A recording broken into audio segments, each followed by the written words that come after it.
Recording in progress. Si vous êtes d'accord, je commence à ce moment-là. Et donc, vous n'hésitez pas à faire, à mettre au moins un message si vous voulez au niveau du comment ça s'appelle, du Moodle, enfin pas du Moodle, au niveau de l'espace discussion, parce que comme ça au moins vous aurez, je pourrais répondre, voir en direct là-dessus si vous voulez pas prendre la parole, ou sinon vous prenez la parole, évidemment, il n'y a pas de souci. Alors, on a déjà fait pas mal de choses ensemble, c'est-à-dire qu'on a fait l'introduction, donc ça, on a bien fait, hein, introduction, nomenclature, c'était la partie peut-être un petit peu simple. On a fait surtout ce gros bout là, hein, isomérie et stéréoisomérie, donc ça, c'était évidemment pas évident du tout.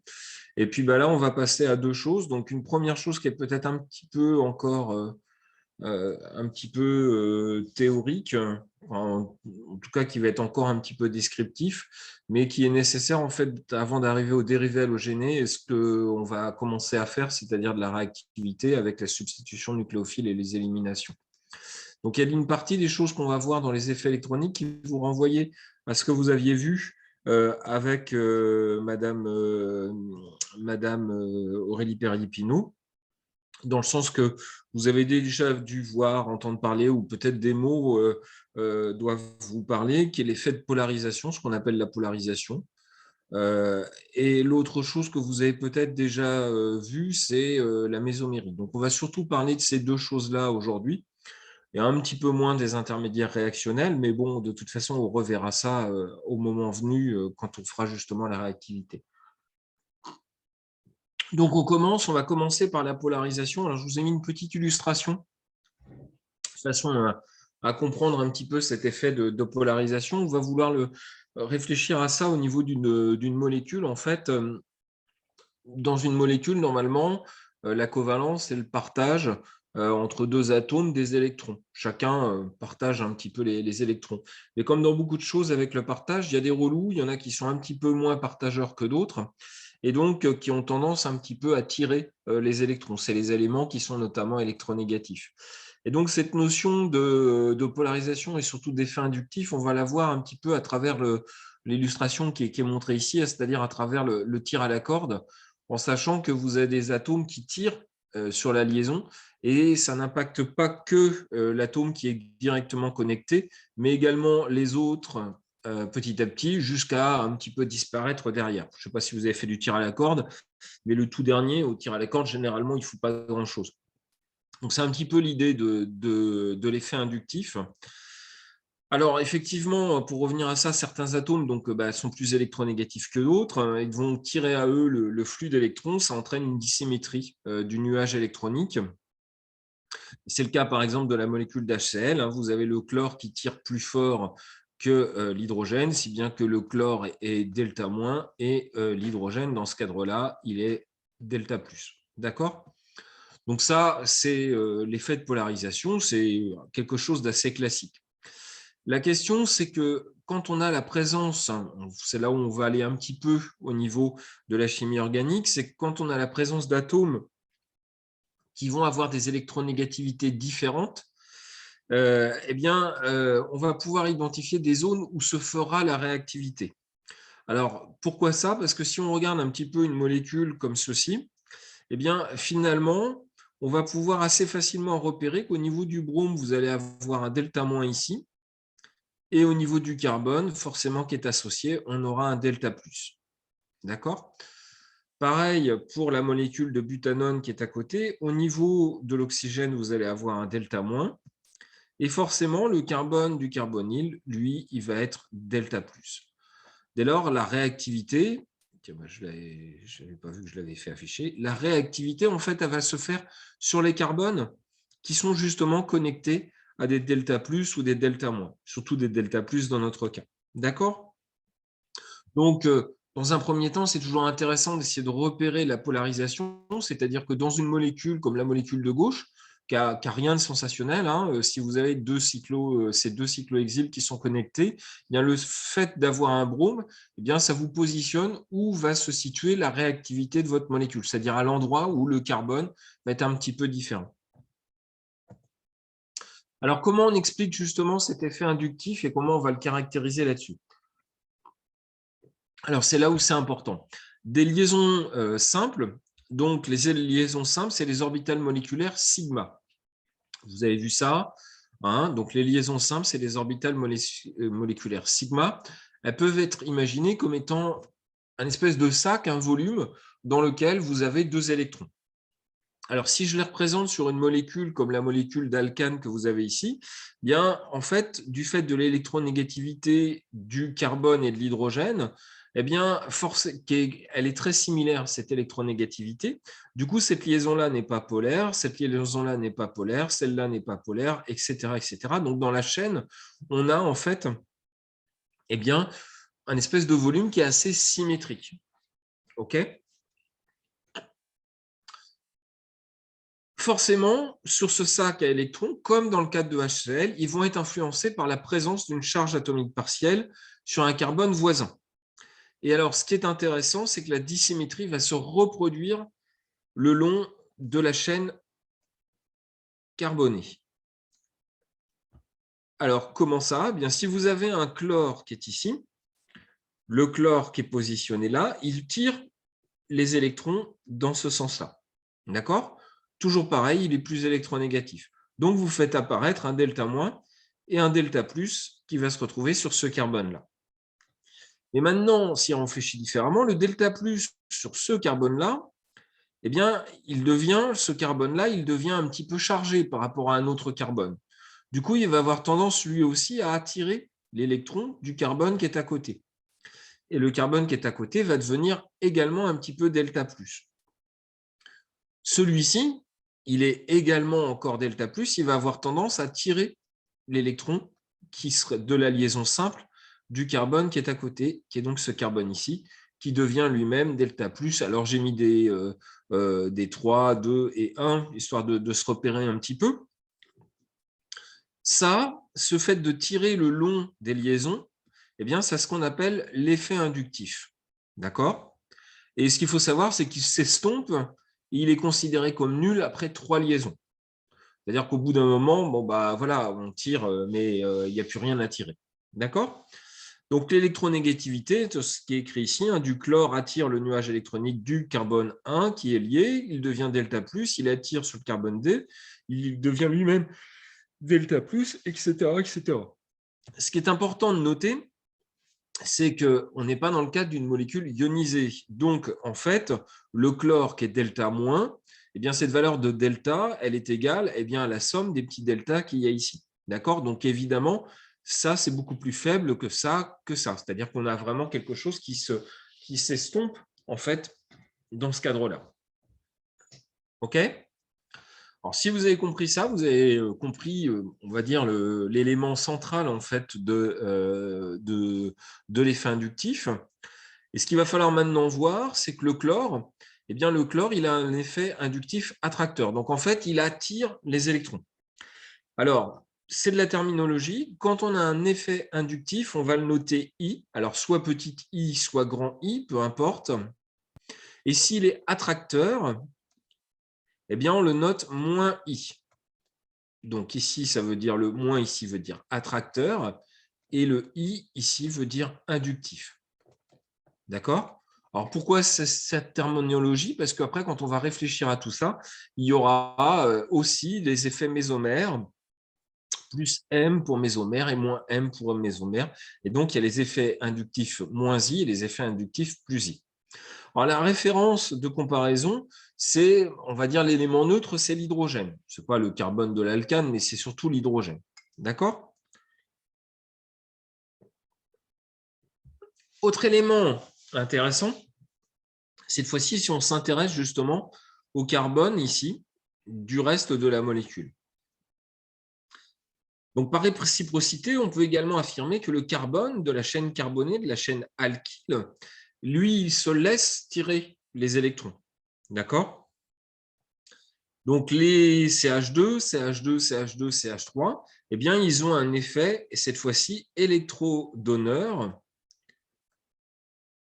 et c'est aussi un effet inductif. Donc, on est bien sur les carbones de l'alkyle, on est bien sur des effets inductifs donneurs, puisqu'ils sont capables justement de se polariser. Monsieur, Ouais. mais du coup, dans l'exemple que vous avez donné là, la chaîne, carbonée avec, le Cl, Ouais. celui qui est attracteur, c'est le Cl, c'est ça? Ouais. OK. Celui qui est attracteur, c'est le Cl. Mais on va dire que les carbones, ils vont avoir tendance en fait, ils se laissent récupérer les électrons, donc ils sont donneurs. On va dire qu'ils sont donneurs. Vous voyez la terminologie? C'est pas extraordinaire, hein. C'est juste que forcément, ils se laissent attirer les électrons, donc ils seront donneurs. Ouais, merci. Alors justement, il y a des groupes à connaître. D'accord. Et ici, on va y réfléchir ensemble, mais ici sont représentés de façon qualitative. Alors là, c'est vraiment, là-dessus, j'insiste, hein. Qualitatif, en fait, cette échelle qui est donnée ici. À savoir que l'élément neutre, c'est l'hydrogène.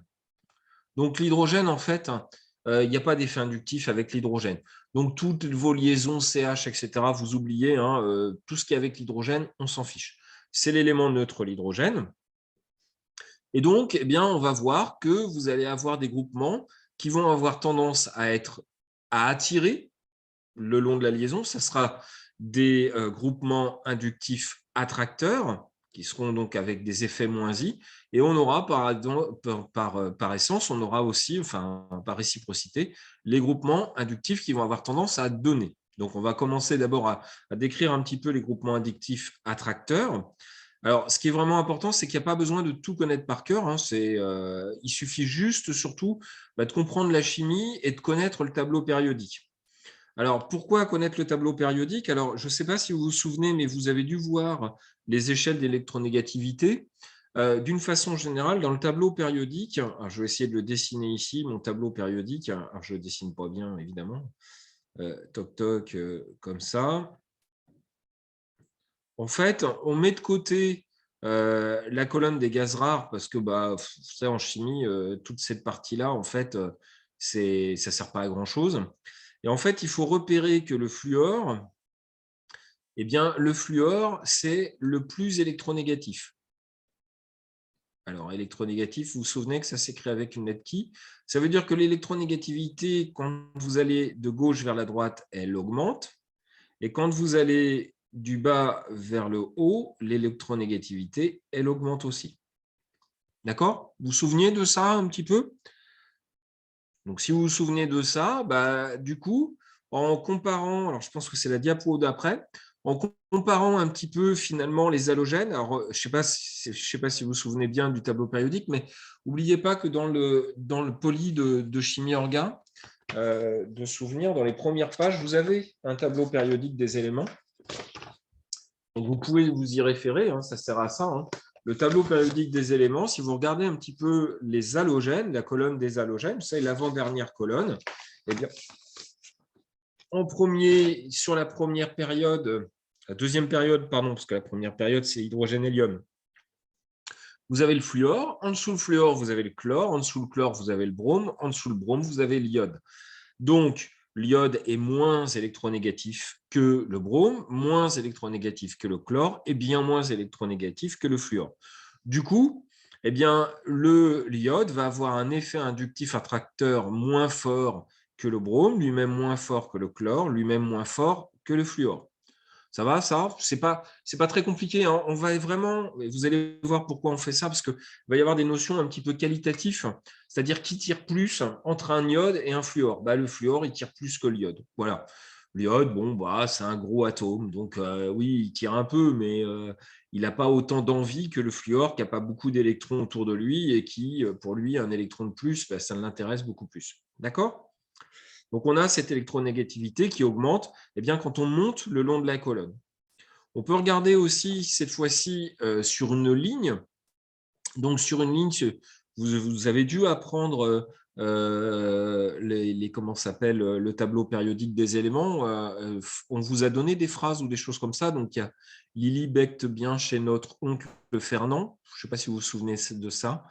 Mais bon, chez, donc c'est pour le carbone, notre, c'est pour l'azote, oncle, c'est pour l'oxygène, F, c'est pour Fernand, puis après, il y a Nestor, si vous voulez avoir le dernier. Donc, en fait, on voit que ça doit, l'électronégativité, elle augmente de la gauche vers la droite. Du coup, l'azote est moins électronégatif que l'oxygène, lui-même moins électronégatif que le fluor. Donc, l'azote du NH2, en fait, eh bien, ça va tirer, ça va avoir un effet inductif attracteur, mais moins fort que l'oxygène, lui-même moins fort que le fluor. Donc, on a bien une évolution dans ce sens-là. OK? Donc, voilà. Maintenant, on arrive, si on regarde un petit peu sur les groupements électro-attracteurs, les groupements, pardon, attracteurs, inductifs, attracteurs, donc les moins I, il en manque encore deux autres à voir, les NO2 et les NH3+. Alors, le NH3+, je commence par lui. En fait, c'est directement un azote, enfin, c'est directement un azote qui a 4 liaisons. Donc, en fait, son doublet, il a été perdu. Et du coup, il est plus. OK? Donc, lui, clairement, vu qu'il est plus, il a une très forte propension à vouloir attirer des électrons. D'accord? Donc, il a un effet inductif moins I très fort. C'est logique. Parce que comme il est plus, comme le carbone est plus, bah oui, il veut vraiment tous les électrons qui vont passer à sa portée dans la liaison, il va vraiment les tirer dessus au maximum. Donc le NH3+, ça va être normal de le trouver en effet moins I fort.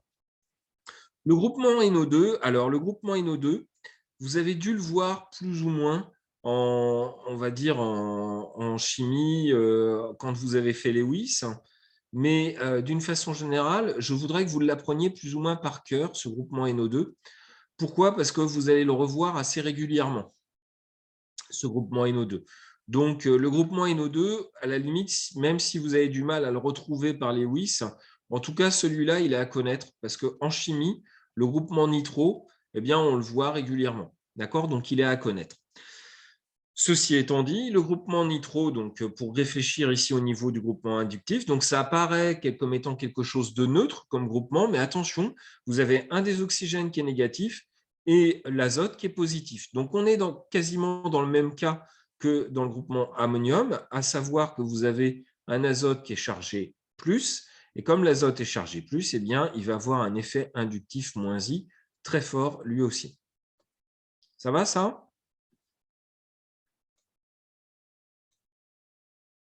Donc ça, c'est pour les effets inductifs. Alors, Mais, ouais, mais l'oxygène, il n'est pas plus électronégatif que l'azote?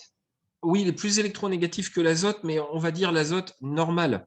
L'azote normal. Quand l'azote est chargé, c'est plus du tout la même chose. Ah oui, il perd un électron. Ouais, c'est plus du tout la même chose. Donc en fait, on retrouve vous avez tout à fait raison, on retrouve cette logique cette fois-ci entre NH2 et OH, mais là en fait c'est des atomes seuls. Vous voyez, enfin c'est des atomes seuls. Je suis bête en disant ça, mais c'est des atomes dans leur état de configuration normale. C'est pas comme quand ils sont ionisés. Quand ils sont ionisés, c'est vraiment différent. Ok?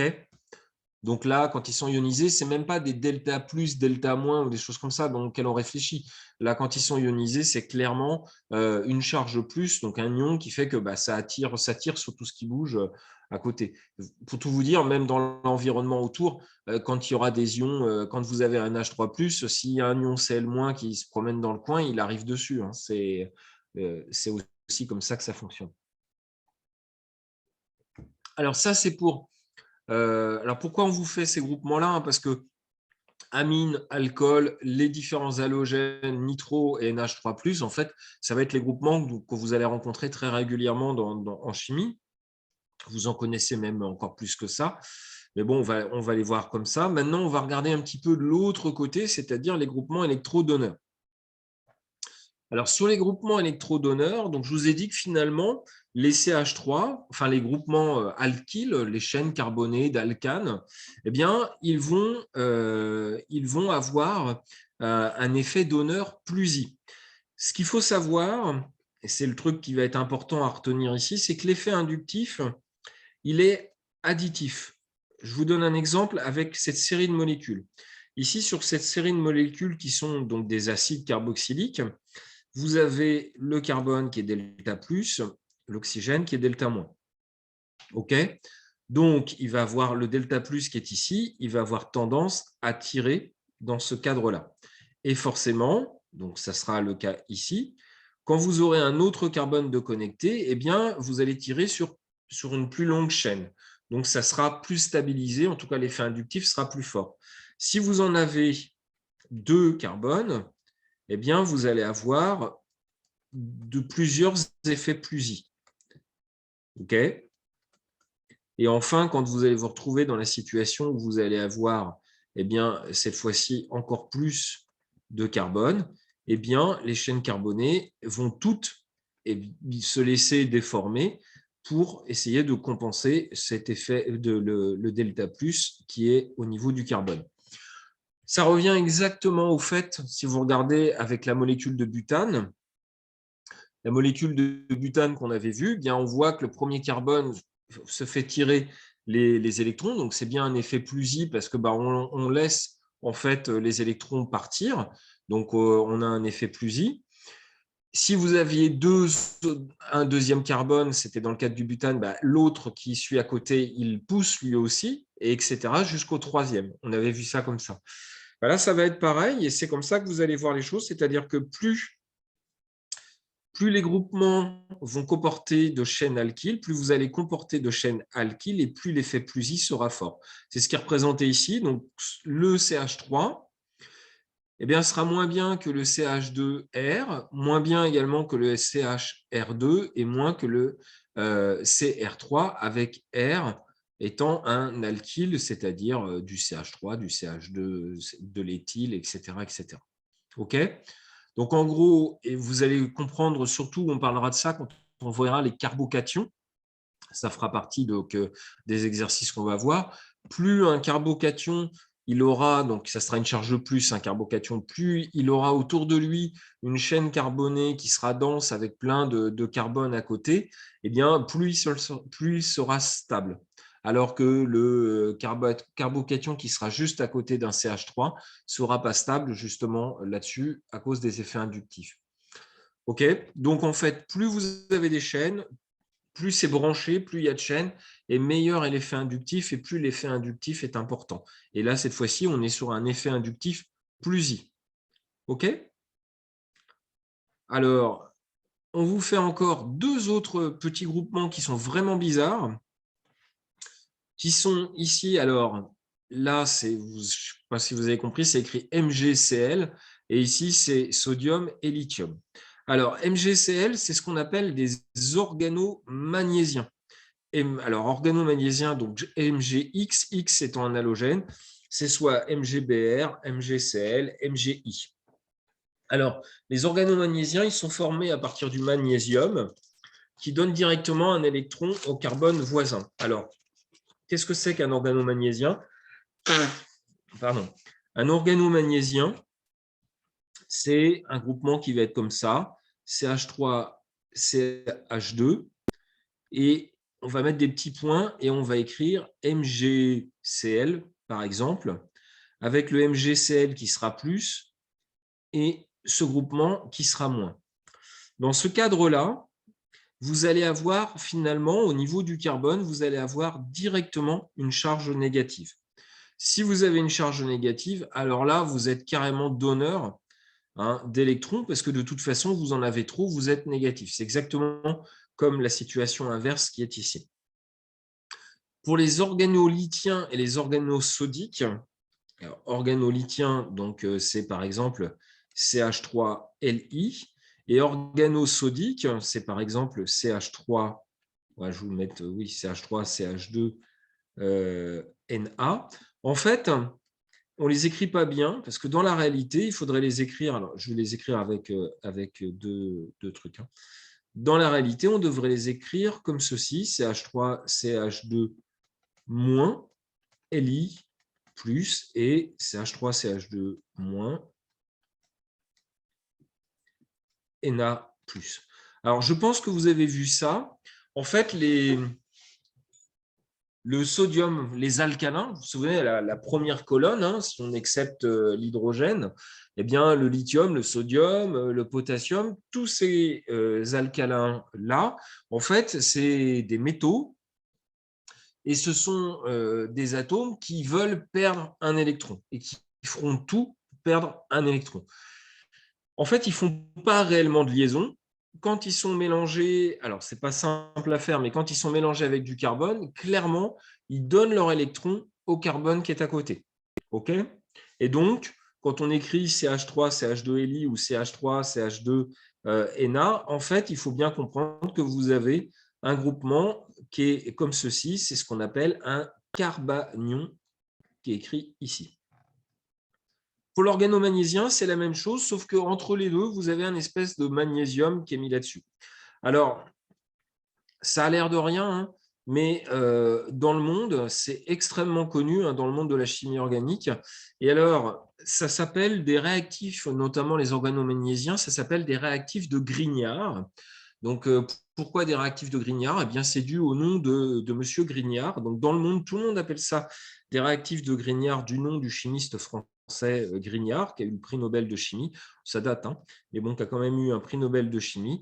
Mais en France, on n'aime pas donner les noms aux gens, donc on parle d'organomagnésiens. Mais bon, c'est un Lyonnais, Grignard, c'était un Lyonnais, hein, il est mort maintenant, qui était et qui a donc créé donc, les organomagnésiens. Alors, vous allez voir ça dans un moment ou un autre, mais en L2, vous allez faire à un moment ou un autre les organomagnésiens, vous comprendrez à quel point c'est utile, en fait, les organomagnésiens. Là, pour l'instant, on va se limiter uniquement au SN1, SN2, E1 et E2.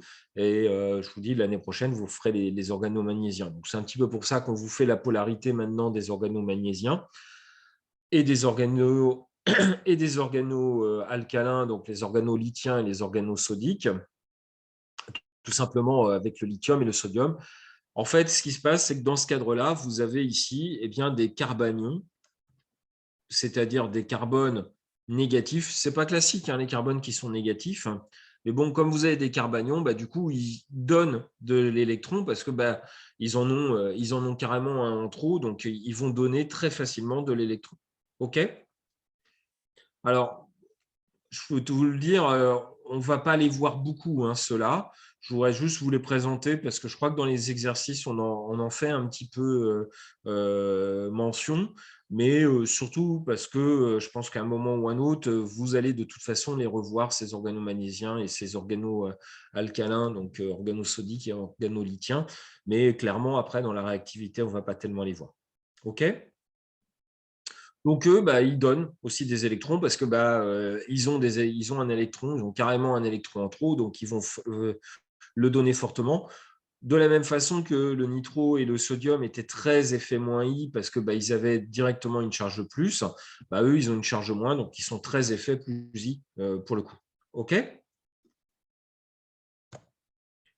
Alors, à quoi ça sert l'influence de l'effet inductif? Je regarde juste quelque chose dans les exercices parce que je ne me souviens plus si on vous a rajouté des exos là-dessus. On avait parlé un petit peu de faire ça. Non, on n'a pas fait. Tiens, on n'a pas fait. Bon, c'est pas grave. L'effet inductif, en fait, ça a une influence directe sur la valeur des pKa des acides carboxyliques. Alors, on va faire vite ça, mais vous allez comprendre. Donc, si on réfléchit à la réaction suivante, donc vous avez ici un acide carboxylique plus H2O, ça donne RCO- plus H3O+. Donc, j'espère que ça ne doit pas poser trop de soucis pour vous. Plus le pKa est faible, plus l'acide est fort. Vous savez, le pKa, ça s'analyse comme du pH, hein. Et donc, une façon d'interpréter les différentes acidités, c'est de considérer la base conjuguée de l'acide, donc le côté RCO-. Si on regarde un petit peu le RCO-, donc vous avez un carbone ici, ce carbone qui est là, qui est delta+, et un oxygène qui tire ici, qui est delta-. Du coup, eh bien, entre l'oxygène qui est moins ici et le delta+ qui est là, eh bien, il y a une certaine stabilisation là-dessus. OK ? D'accord? Donc, plus le delta plus est fort et plus cette base ici, eh bien, elle est stable. Et donc, plus la réaction va dans ce sens-là. OK? Et donc, plus la réaction va du sens de la gauche vers la droite, et plus l'acide de départ est fort. OK? Donc, c'est un petit peu une autre façon de voir, mais on va l'écrire comme ça. Plus le delta plus du carbonyle, donc du CO, donc sur le carbone, est important, et plus l'acide est fort. L'acide est fort, donc pK baisse. OK? Alors, pourquoi je vous mets ça? Vous allez comprendre tout de suite. Ici, le premier acide, ce qui est ici, c'est l'acide méthanoïque. D'accord? L'acide méthanoïque, qui est également connu sous le nom d'acide formique. Je ne sais pas si vous connaissez ce nom-là. Bon, peu importe. Il a un pKa qui est à 3,75. Maintenant, si vous lui rajoutez un CH3 dessus, le CH3, est-ce qu'il va avoir un groupement, est-ce qu'il va être groupement donneur, inductif donneur ou inductif attracteur, d'après vous? Donneur. Donneur. Donc, il va avoir tendance, on va l'écrire comme ça, plus I, il va avoir tendance à donner des électrons dans sa liaison. Du coup, le delta, le plus delta qui est ici, il va baisser un petit peu. Du coup, s'il baisse un petit peu, l'acide est moins fort. Si l'acide est moins fort, eh bien, son pKa, il doit augmenter légèrement. Alors là, plus I s'affiche ici. Et effectivement, le pKa augmente légèrement. En d'autres termes, l'acide acétique est moins fort comme acide que l'acide formique. Maintenant, si on prend ce composé qui est là, cette fois-ci, vous n'avez pas un groupement, mais deux groupements qui sont donneurs, plus I, plus I. Du coup, le plus delta qui est ici, il est moins plus delta. En tout cas, il est moins intense que dans le cadre de l'acide formique et même que dans le cadre de l'acide acétique, de l'acide éthanoïque. Du coup, dans le cadre de l'acide propanoïque, eh bien, son pKa, il doit augmenter parce que l'acide est moins fort. Et effectivement, son pKa est à 4,82. Maintenant, si on rajoute cette fois-ci sur de l'acide de chloroéthanoïque, vous avez rajouté cette fois-ci un chlore. Donc, le fait d'avoir un chlore, le chlore, lui, a un groupement moins I. Il va tirer sur cette liaison-là. Du coup, le carbone qui est ici est plus delta. Du coup, ici, vous avez deux plus delta qui sont l'un en face de l'autre. Celui-là, il va avoir tendance à augmenter.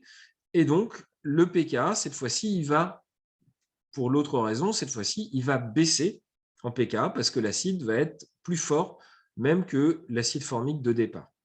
OK? D'accord? Donc ça, c'est la logique un petit peu sur les acides. Sur les bases, on a exactement la même logique.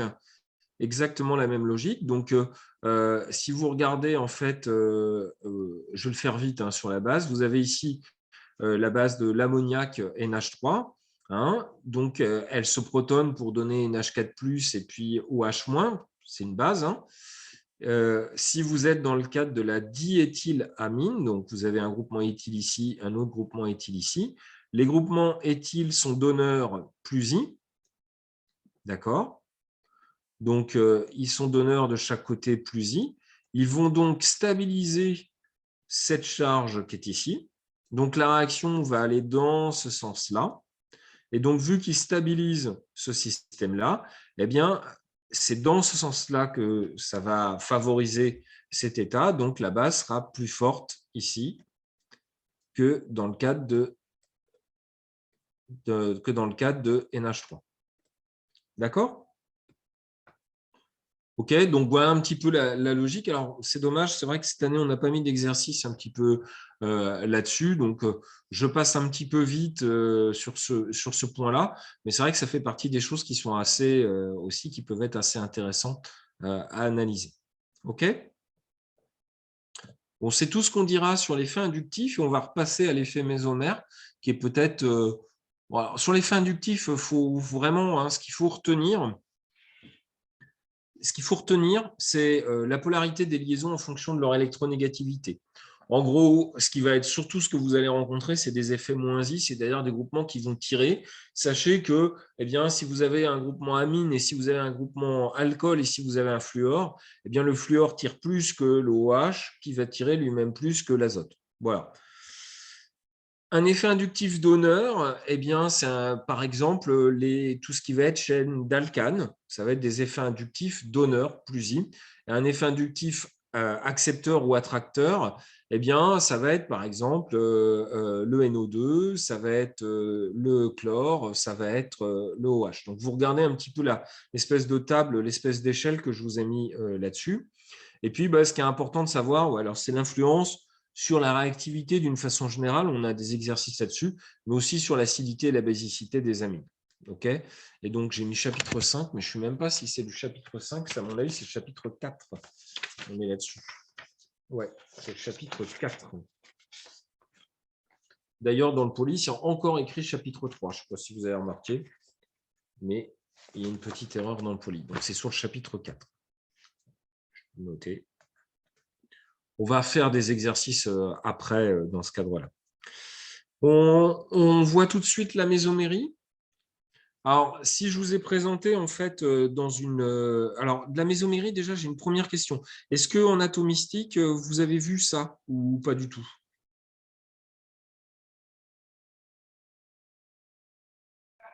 On l'a fait avec Madame Perrier. Voilà. Bon, alors on va refaire ensemble. Bon, c'est pas mal que vous ayez fait déjà ça parce que ça va rafraîchir un petit peu l'idée. On va voir ça surtout sur comment on détermine des formes mésomères parce que vous allez voir, ça va être une partie un petit peu importante là-dessus. J'ai pris l'exemple sur l'effet inductif, l'exemple du tir à la corde, c'est-à-dire le tir à la corde, c'est les liaisons simples. Et dans un tir à la corde, en fait, il y a un groupement qui tire fort, donc c'est l'effet inductif moins I, par exemple un fluor, un chlore, un NO2, par exemple. Et puis le carbone qui est connecté, forcément, il en prend plein la figure, il se fait tirer sur sa liaison. Et c'est pareil pour les voisins qui suivent la chaîne, jusqu'à 3 liaisons. La mésomérie, ce n'est pas la même image. En fait, la mésomérie, c'est une image un petit peu où on va faire une espèce de chaîne humaine où on va se passer en fait des électrons. Donc, c'est pour ça que je vous ai pris une espèce de, je ne sais plus comment ça s'appelle une chaîne humaine comme ça, où chacun, vous voyez, se passe un seau avec, ici, je crois qu'en plus, c'est une histoire d'inondation. Chacun se passe un seau, par exemple. D'accord? Ce qu'il va y avoir de sous-jacent derrière ça, c'est que on va passer cette fois-ci des électrons plutôt en entier. Et alors, ça ne sera pas n'importe quels électrons, ça ne sera plus de la simple liaison, mais ça sera les électrons des doubles liaisons. Et puis, il va y avoir une notion importante, c'est qu'une chaîne humaine, ça marche très bien, à condition qu'il n'y ait pas un relou, par exemple ici, qui se met à plus prendre le saut. Vous voyez ce que je veux dire? Et ça, vous allez le comprendre un petit peu dans ce qu'on appellera les systèmes conjugués. C'est-à-dire que si dans un système, si vous avez un atome qui ne transmet plus les doubles liaisons, les doublets, etc., eh bien, la conjugaison, la mésomérie, en fait, s'arrêtera. Donc, c'est pour garder un petit peu cette image, enfin, cette espèce d'illustration dans ce cadre-là. On va redécrire un petit peu ça d'un point de vue de Lewis. Pourquoi? Parce que l'écriture de Lewis, donc vous l'avez vu, ça impose une position aux électrons. En chimie organique, on rencontre souvent des molécules qui sont décrites par plusieurs formes de Lewis. L'exemple le plus classique, c'est l'exemple de l'ion carbonate, CO3 2-, où vous avez ici un oxygène qui est moins, l'autre oxygène qui est moins, et puis un autre oxygène qui est en double liaison. Évidemment, on peut écrire aussi ces formes et aussi ces formes, etc. Alors, ces formes, en fait, ça s'appelle des formes limites de résonance, également des formes mésomères. C'est-à-dire que chaque forme que vous avez ici, elles ont une logique de par Lewis, il n'y a pas de raison qu'elles soient plus prépondérantes celle-ci ou que celle-ci. D'accord? Et dans la réalité, en fait, c'est que les doubles liaisons, toutes les écritures sont correctes. D'accord? On appelle ça donc les formes mésomères. Et alors, on va pouvoir passer, vous allez le voir, d'une forme à une autre forme par le seul déplacement des électrons. Alors, pour cela, pour représenter ça, on va faire des flèches. Mais alors, pas n'importe quel type de flèche, des flèches comme ceci avec un double sens. Alors, j'insiste, Hartung, d'accord? J'insiste sur cette espèce de flèche. C'est pas ça, d'accord? C'est pas ça. C'est, j'oreille, hein? C'est pas comme ceci, etc., etc. C'est bien une flèche avec les deux bouts comme ceci, d'accord?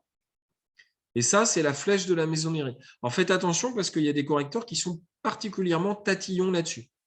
D'accord? Juste avoir la bonne représentation de ça parce que ce n'est pas de la réactivité. C'est juste des électrons qui se promènent. En fait, la réalité c'est que toutes les formes s'alternent. OK?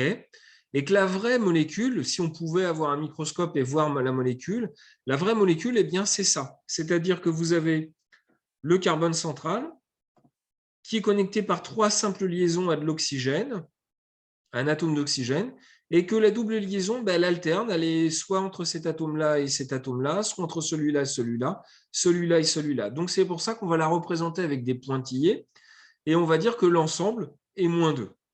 Et ça, c'est ce qu'on appellera l'hybride de résonance. Bon, vous avez dû voir ça avec Madame Perrier, j'imagine. OK? Alors, nous, on va insister surtout sur comment on passe d'une forme à une autre forme. Alors, on va s'intéresser justement peut-être d'abord à une molécule plus organique que le carbonate. On va s'intéresser à un très très grand classique qui est le buta-1,3-diène. Alors, c'est quoi le buta-1,3-diène? Bien, c'est du butane avec deux diènes, deux alcènes, un en position, vous savez, c'est la position 1, 2, 3 et 4. Lors de la formation de la molécule, vous avez dû voir ça, vous avez ce qu'on appelle les orbitales moléculaires sigma et vous avez les autres orbitales 2p qui sont positionnées sur chaque atome de carbone. Alors, il y en a encore d'autres, mais par des raisons de commodité, j'ai représenté ça. Donc, en fait, si on fait une double liaison, une liaison pi, c'est que finalement, alors attendez, le mettre ici, c'est que finalement, vous avez un recouvrement, cette fois-ci, comme ceci, donc un recouvrement latéral qui permet en fait de faire la double liaison entre cet atome de carbone et cet atome de carbone, et enfin cet atome de carbone et cet autre atome de carbone. Alors, les atomes de carbone ici, pour que les liaisons puissent se faire, ils doivent être dans le même plan. Tous les atomes doivent être dans le même plan pour pouvoir faire ces liaisons-là. OK ? Je pense que ça doit vous rappeler des choses, les recouvrements latéral. Hein. Donc, le recouvrement axial, vous vous rappelez, ça crée des orbitales moléculaires de type sigma. Elles sont plus stables, généralement. Donc, elles sont souvent situées dans les diagrammes d'orbitales moléculaires. Elles sont souvent situées plus bas que les orbitales pi. Et les orbitales de type pi, eh bien, c'est le recouvrement, cette fois-ci, latéral des orbitales moléculaires. Et si on reprend un petit peu cette molécule-là et ces représentations ici, eh bien, vous devez vous dire, on dit, bah ouais, mais on aurait tout à fait pu faire une double liaison, cette fois-ci, eh bien, entre cet atome de carbone qui est ici et cet autre atome de carbone qui est là, c'est-à-dire un recouvrement latéral entre ce lobe-là et ce lobe-là, et ce lobe-là et ce lobe-là de cette orbitale de PZ. OK? Si vous aviez fait ça, eh bien, vous auriez eu eh bien, une double liaison, cette fois-ci, au niveau des deux atomes de carbone central. Et à ce moment-là, pour garder Lewis, eh bien, vous auriez eu une charge moins ici, une charge plus là, ou la charge plus ici et la charge moins qui est située ici. OK? Alors, on retourne un petit peu justement sur ce butadiène et on va commencer à écrire ces formes mésomères et comment on va pouvoir passer sur ce genre de choses. Alors, sur le butane 3-diène, ce qu'il faut noter, c'est important, on reparle de ça, c'est l'alternance de double et simple liaison qu'on va appeler système conjugué, ce qu'on appelle une conjugaison. Vous avez vu ça aussi ou pas? Ou c'est la première fois? Je pense pas qu'on l'ait vu. Ah, Alors, en fait, un système conjugué, bon, on reverra ça, hein, mais par exemple, quand vous avez une chaîne comme ceci, j'essaye de trouver parce que je sais qu'après j'ai des trucs écrits. Eh bien, si vous mettez une double liaison là, une autre double liaison là, une autre double liaison là et une double liaison ici, eh bien là, vous avez une alternance double liaison, simple liaison, double liaison, simple liaison, double liaison, simple liaison, simple liaison. Il y a 2 simples liaisons ici et une autre double liaison. Donc, en fait, jusqu'à ici, le système est dit conjugué. Alors, c'est un Non, truc, on n'a pas vu ça, je crois. vous n'avez pas vu ça, d'accord. Bon, voilà, on le fait là, on va le refaire un petit peu après, vous allez le voir dans d'autres exercices aussi. Alors, pourquoi c'est important? Parce qu'il y a beaucoup de propriétés électroniques, en fait, qui dépendent de ça.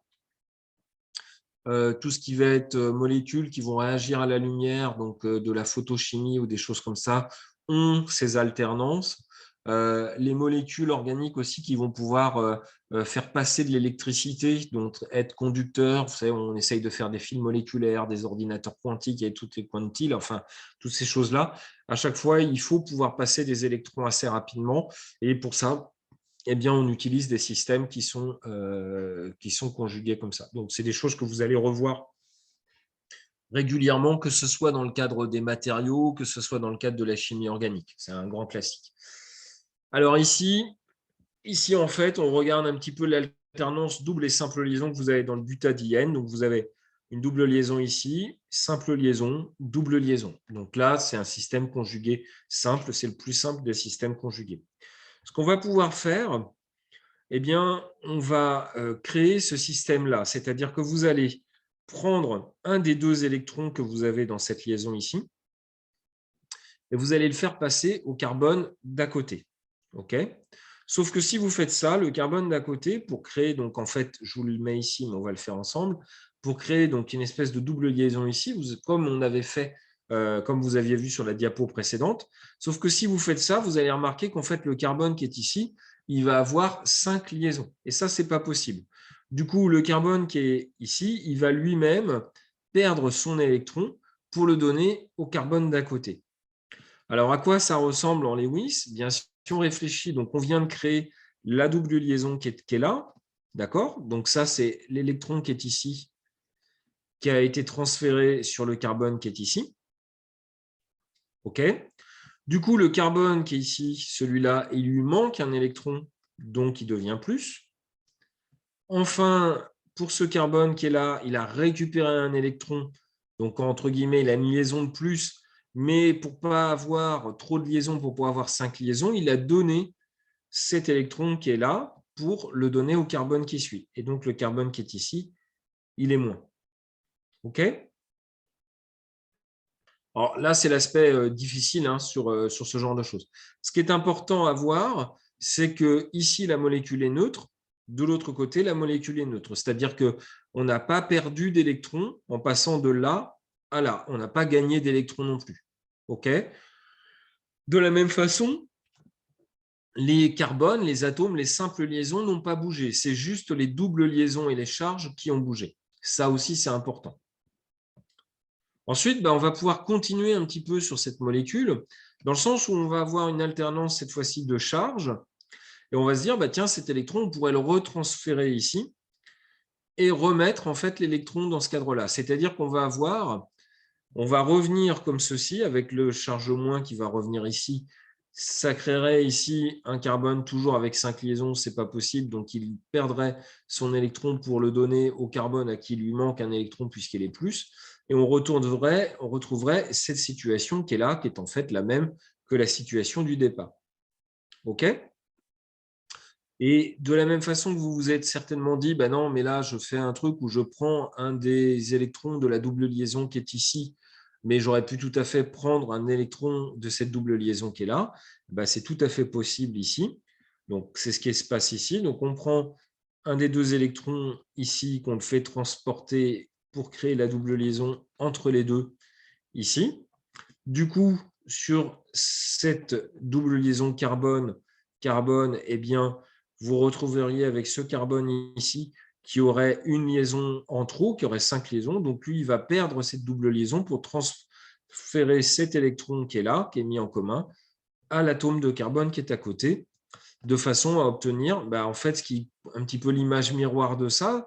Ici, le carbone était plus ce carbone en haut à gauche était plus, le carbone en bas à droite était moins, et bien ici, c'est l'inverse, c'est le carbone ici qui est plus et l'autre qui est moins. D'accord? Et évidemment, on retournera à la situation du départ, eh bien, en refaisant la même chose que ce qu'on avait fait là, c'est-à-dire que l'électron va être mis en commun entre ces deux atomes de carbone, créant une autre liaison. Si on a une autre liaison, ce carbone risque d'avoir une liaison supplémentaire. Il va perdre cet électron de la liaison, et cet électron de la liaison va revenir pour l'autre liaison carbone-carbone qui est ici, avec le carbone qui est plus, qui va revenir à son état naturel. D'accord? Alors, dit comme ça, c'est super compliqué. On va le revoir évidemment avec les exercices.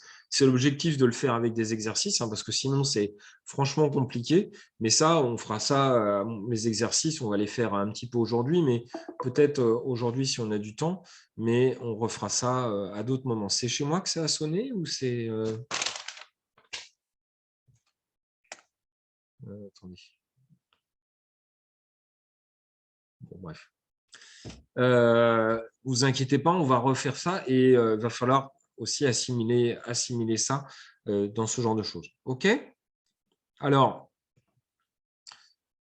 les systèmes conjugués, justement, on réinsiste un petit peu sur ce système conjugué. Donc, le phénomène de mésomérie, il ne peut pas se faire n'importe où, il ne peut pas se faire n'importe quand. Il peut se faire sur des systèmes dits conjugués. Alors, pourquoi? Parce que les déplacements d'électrons, ce n'est pas n'importe quels électrons. C'est-à-dire, ce n'est pas les électrons, par exemple, des liaisons sigma. Ce n'est pas les électrons des liaisons pi. En fait, c'est des électrons qui appartiennent aux liaisons pi, de double et de triple liaisons. C'est ce qu'on a fait sur la diapo précédente. C'est également les doublets non liants des hétéroatomes. Par exemple, l'oxygène, l'azote, le soufre, les doublets du chlore, etc., etc. C'est également des charges, notamment les charges négatives qui vont donner dans le cadre de la mésomérie, ou des charges positives, on a vu un petit peu là-dessus, qui vont accepter. Et c'est également des radicaux dans le cadre d'électrons célibataires. Alors, je l'ai mis ici dans le cours, mais on ne le fera pas cette année, on ne le fera pas dans le cadre de choses à voir, on ne le fera pas cette année. D'accord? Parce que déjà, ça a déjà pas mal de choses.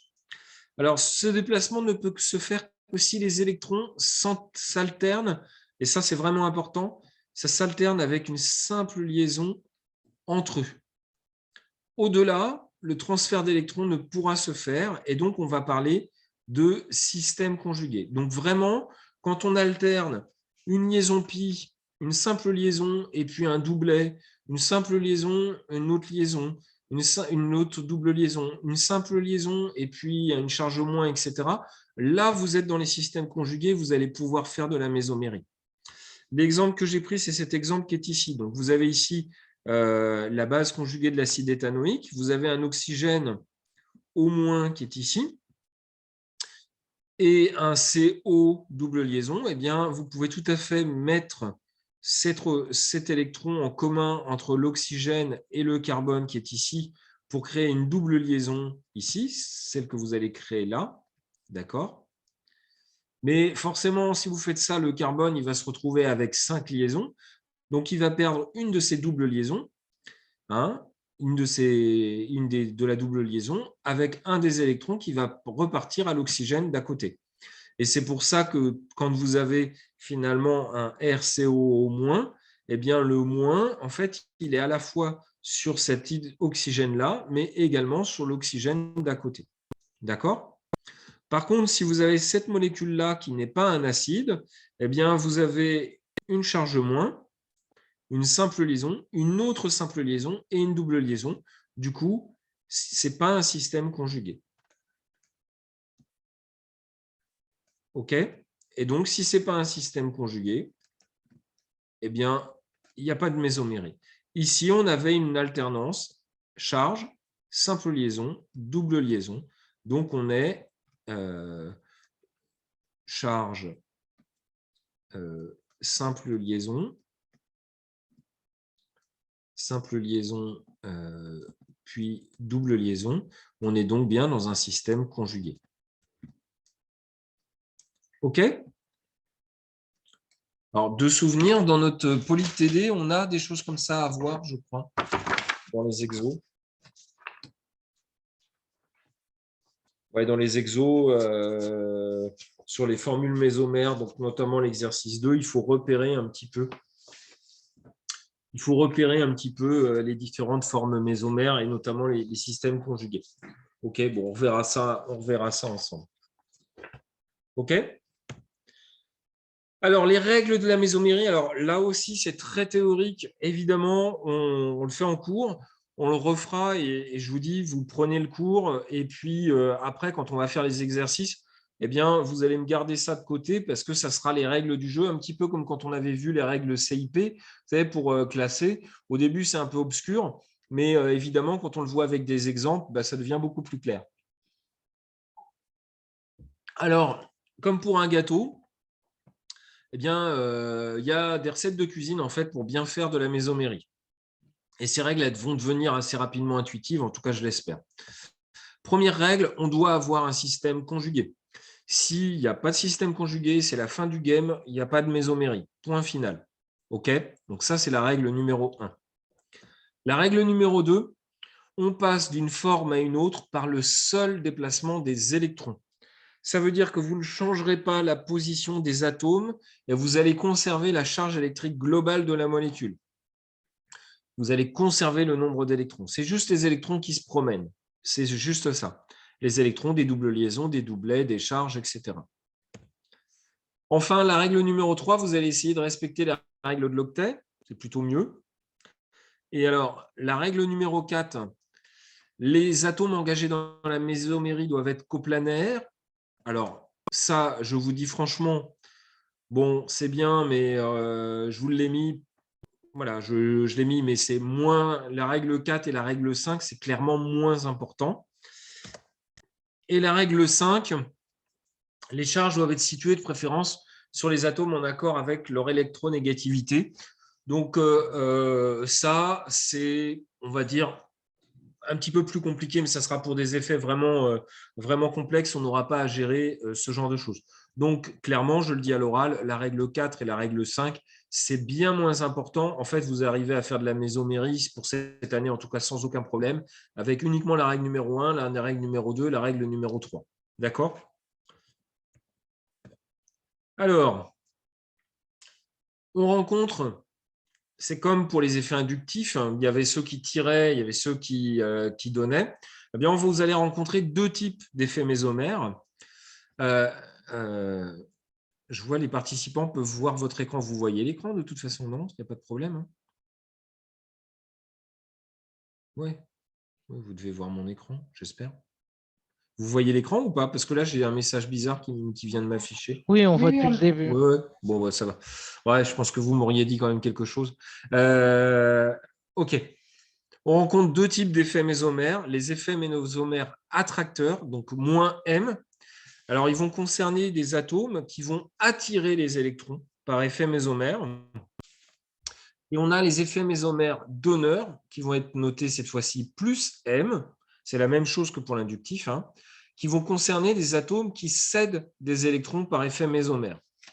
Alors, un exemple d'effet mésomère donneur, eh bien, le groupement OCH3, alors c'est toujours dans donc, le groupement OCH3 ici, qui est accolé donc, à une simple liaison et une double liaison. Le groupement OCH3, un des doublets, en fait, ici, peut être mis en commun et en fait, il va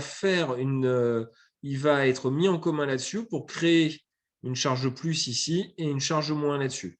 On donne le OCH3, il est plus M parce qu'il va avoir tendance à donner des électrons au reste de la molécule. D'accord? Un autre exemple d'effet mésomère attracteur, c'est le groupement NO2 qui va être moins M cette fois-ci.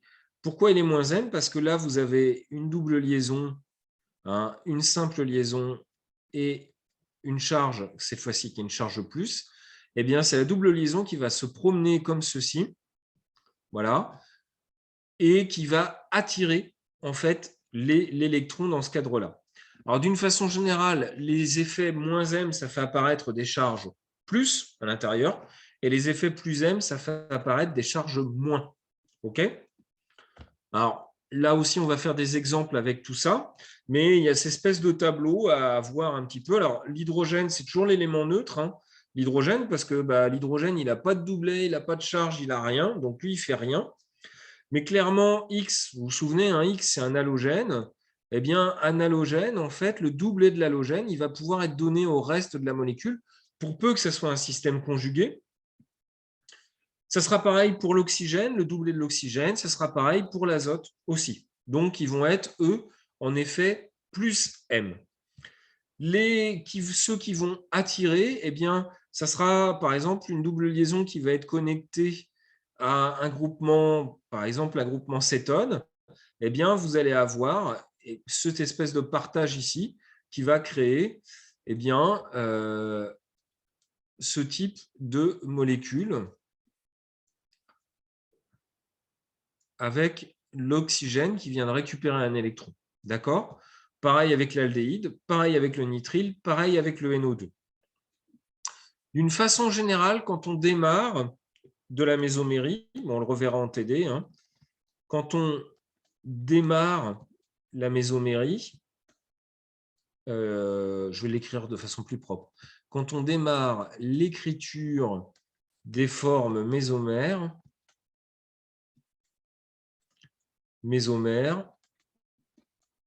il est souvent plus simple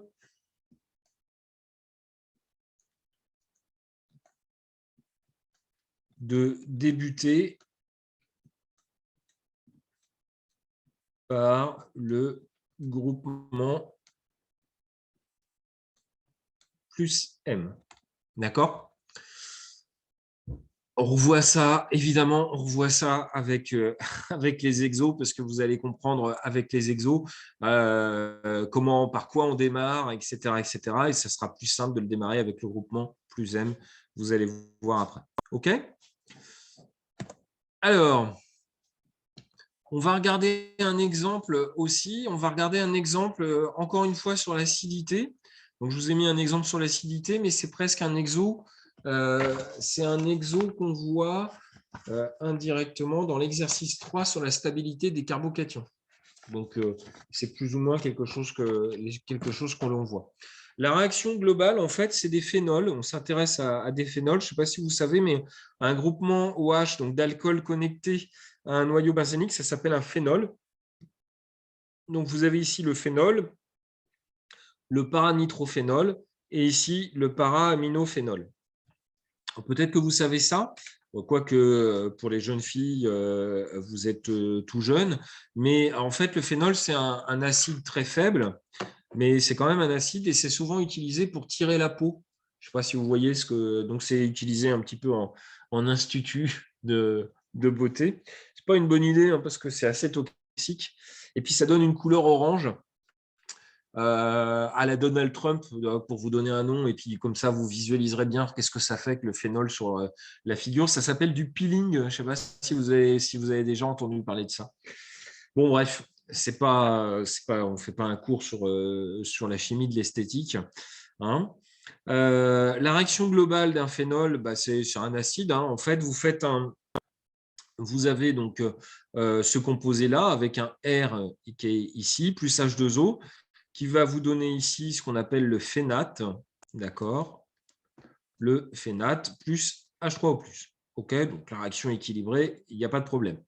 Plus la base conjuguée est stable et plus l'équilibre va dans la direction de formation de ça. Et donc, plus l'acide est fort, plus le phénol a une acidité qui était forte au départ. C'est logique. C'est la même chose que quand on avait vu sur les cyclohexanes où on regardait dans les différentes conformations, on regardait combien on en avait en position équatoriale, combien on en avait en position axiale. Celui qui avait le plus de position équatoriale, il était plus stable et donc il déplaçait l'équilibre vers lui. Donc là, c'est pareil. OK, donc on va regarder un petit peu cette base conjuguée. Et ce qu'on va faire, plutôt que de s'amuser à tout regarder, vous avez ici la situation où vous avez un hydrogène, ici vous avez un NO2, ici vous avez un NH2. Eh bien, en fait, on va dire qu'on a un R qui est égal soit à H, soit à NO2, soit à NH2. d'accord? Et c'est ce qui est représenté dans la molécule qui est ici. Donc, on va analyser cette molécule-là avec un R, et ensuite, on verra qu'est-ce qui se passe quand on a R égale H, R égale NO2, R égale NH2. Vous verrez, on fera les exercices, c'est presque une partie TD ici, on fera les exercices de la même façon. Alors, regardons un petit peu les formes mésomères, donc des bases conjuguées. Ici, alors, on regarde un petit peu la première molécule. Vous avez une charge moins, une simple liaison et une double liaison. Donc là, clairement, on a une possibilité de faire la mésomérie. On va partir de la charge moins qu'on va faire passer ici pour créer la double liaison oxygène-carbone. Mais le carbone qui va être ici, il se retrouverait avec une cinquième liaison, ce qui n'est pas bon. Donc lui, il va perdre cet électron de la double liaison pour le repasser au carbone qui est voisin. Avec les flèches, ça ressemble à ça. Et donc, il faut bien faire la flèche comme ça. La flèche fait que l'électron il va se mettre entre les deux pour créer la double liaison ici. Et ici, vous allez perdre un des deux électrons qui va être transféré ici. Donc, le carbone va se retrouver avec une charge moins. On se retrouve avec cette forme-là. Si vous regardez un petit peu la molécule, ici, la molécule de gauche, elle est moins 1. La molécule de droite, elle est encore une fois moins 1. Le nombre d'électrons est toujours le même, quoi qu'il arrive, et le squelette moléculaire n'a pas changé. OK ? Alors, on peut tout à fait revenir en arrière en prenant l'électron, en le faisant passer ici, en le faisant passer comme ceci. Mais ce qui est intéressant dans un benzène, c'est de tourner autour du benzène. Parce que dans un benzène, vous avez toujours un système conjugué avec double liaison, simple liaison, double liaison, simple liaison, double liaison, simple liaison. Et puis, on peut tourner comme ça indéfiniment. Donc ici, si on regarde bien, vous avez une charge négative, donc une charge, une simple liaison que je représente ici, et une double liaison qui est représentée ici. Donc, c'est encore une fois une possibilité, cette fois-ci, de faire passer la charge moins pour en faire une liaison entre ce carbone-là et ce carbone-là. Mais ce carbone qui est ici va se retrouver avec 5 liaisons, ce n'est pas possible. Donc, il va perdre cette double liaison qui va transférer, en fait, via une charge moins, sur le carbone qui est ici. Alors, avec les flèches, ça représente ça.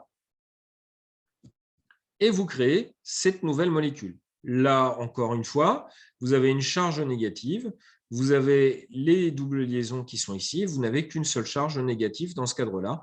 Le système garde sa charge globale.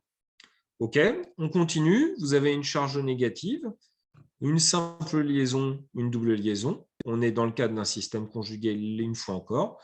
La charge moins, on va la faire transporter cette fois-ci entre ce carbone et ce carbone.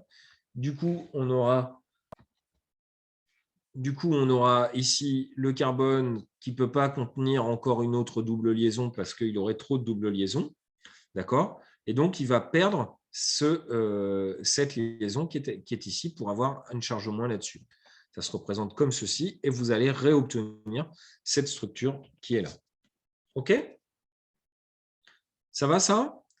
Et donc, on retourne au système de départ en faisant tourner complètement l'électron, c'est-à-dire vous avez la charge moins, la simple liaison, la double liaison. La charge moins va venir ici pour créer une double liaison là-dessus, sauf que le carbone, il ne peut pas avoir deux doubles liaisons, une simple liaison, il va perdre une de ces doubles liaisons pour renvoyer ça au niveau de l'oxygène qui est ici. Et donc, en faisant ça, on retourne à la structure de départ comme ceci. Ça va, ça ? Alors, entraînez-vous à le faire. Je vous dis, ça vous sera utile. Au début, c'est toujours un petit peu compliqué, mais évidemment, plus vous le ferez, plus on le refera en TD. Hein. Mais franchement, là, il faut vraiment s'entraîner sur ce genre de choses. Un coup que vous l'avez dans les doigts, c'est très, très simple. J'ai un souci de batterie. Je vous prends 2 secondes, pas plus.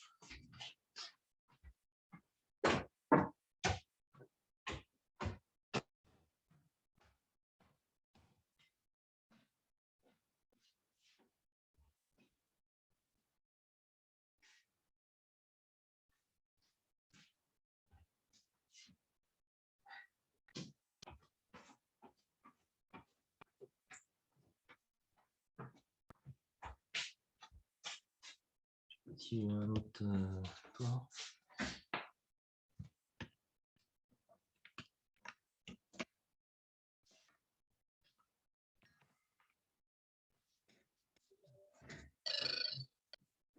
Super.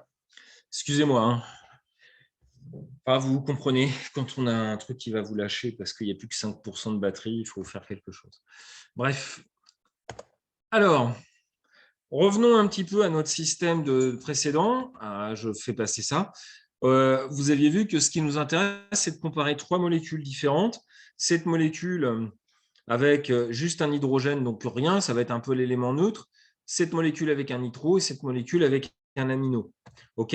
Ce qui va les distinguer finalement, c'est cette situation qui est là.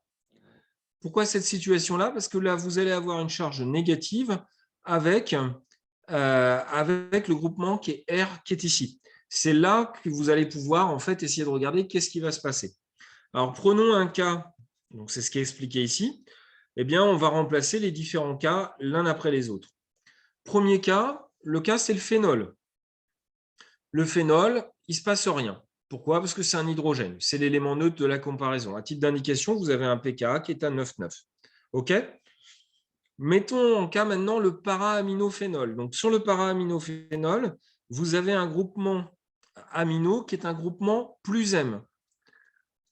OK ? C'est un groupement plus M, c'est-à-dire qu'il va avoir tendance à donner ce système-là. Sauf que s'il fait ça, il va donner un électron à quelque chose qui est chargé moins. Donc ça ne sera pas possible à faire. Le doublet de l'amine ne peut pas participer à l'effet mésomère parce qu'on ne va pas mettre du moins sur du moins. Par contre, la présence d'une charge négative à côté de l'amine va être défavorable parce qu'on n'oublie pas qu'un amine, c'est quand même un azote qui est delta moins. Donc, du coup, c'est défavorable. Du coup, le pKa est un petit peu plus élevé. OK ? Donc, l'acide est moins bon dans ce cadre-là. Maintenant, regardons l'effet inverse. Cette fois-ci, quand vous avez le para-nitrophénol. Donc, vous avez une charge négative. Et quand on a un nitro, eh bien, on a un groupement, cette fois-ci, qui est moins M du NO2. C'est-à-dire qu'il va avoir tendance à récupérer des charges dans ce cadre-là, en faisant cette espèce de bascule où il va récupérer une charge ici pour faire un doublet, une double liaison, et ici, il va perdre sa double liaison ici. Si vous regardez un petit peu la molécule, vous vous retrouvez avec une charge plus et deux charges moins, c'est-à-dire une charge globale de moins 1, comme auparavant. D'accord ? Là, on est dans le cadre du paranitrophénol. Vous faites une liaison, un effet mésomère supplémentaire.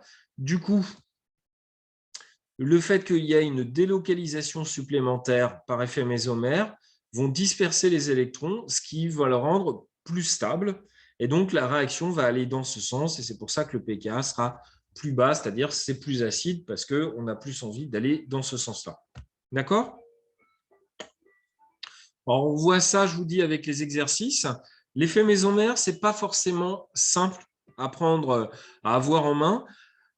Le plus important, c'est de faire des formes mésomères, de refaire un petit peu de mésomérie, d'essayer de les refaire par vous-même quand on va faire la partie plutôt TD, parce que ça va permettre un petit peu de mieux comprendre l'ensemble des choses. D'accord ? Alors, les conséquences de l'effet mésomère, eh bien, les formes mésomères vont faire apparaître des sites de réactivité potentielle avec des charges entières. Donc ça, c'est vraiment l'effet le plus important. C'est-à-dire que, contrairement, on va dire, à l'effet inductif où vous tirez sur la liaison, vous avez du plus delta, un petit peu moins de delta, etc. Sur l'effet mésomère, en fait, vous déplacez des électrons directement. Donc, intrinsèquement, l'effet mésomère est plus intense que l'effet inductif. L'image, c'est ça, c'est que, en bref, l'effet mésomère est toujours plus fort que l'effet inductif. OK ? L'autre chose à avoir en tête, c'est que l'effet mésomère n'est pas limité par la longueur de la chaîne. Il faut simplement que le système soit conjugué. L'effet mésomère, lui, va se propager sans faiblir. Par contre, il faut vraiment que le système soit conjugué. Ça, c'est obligatoire. OK ? En gros, ce qu'il faut retenir, c'est que quand vous aurez une compétition entre effet mésomère et effet inductif, c'est pas grave, c'est toujours le mésomère qui l'emporte normalement. OK ? Quand c'est stabilisant, évidemment. C'est bon, ça ? Donc, à retenir absolument, eh bien, les systèmes conjugués, les règles de mésomérie, et vraiment refaire les exemples. et de l'influence sur l'acidité et savoir, enfin l'acidité, la basicité, enfin sur la réactivité d'une façon générale. Je ne vais pas mettre acidité, je vais mettre réactivité, parce qu'on va voir ça ensemble après. Réactivité. OK. Et l'effet mésomère va être toujours plus intense que l'effet inductif. Ça va, ça? Alors, là, j'ai deux choix. Soit on aborde plutôt la partie, on fait un exo de TD, soit on fait un exo de TD, soit on fait l'autre partie sur les intermédiaires réactionnels, comme vous voulez.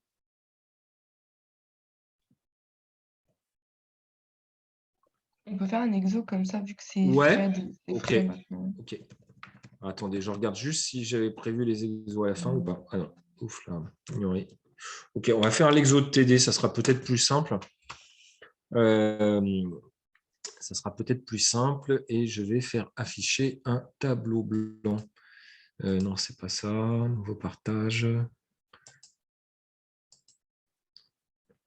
Ouf. Vous voyez le tableau blanc là? Oui, Alors, on prend l'exo 1, on les fait dans l'ordre. Donc, l'exercice 1, en fait, c'est sur la polarité des liaisons. On est tous, on y est tous là. On est sur la polarité des liaisons. Attendez, je déplace un petit peu ce truc-là. Alors, pof, pof, pof.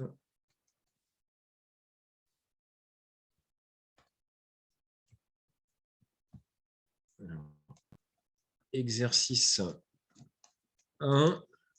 Donc, c'est sur la polarité des liaisons.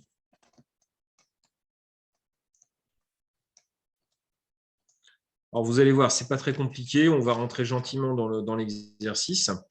Il faut indiquer la polarité des liaisons en vous limitant aux liaisons carbone hétéroatome. Alors, première molécule, c'est celle-ci.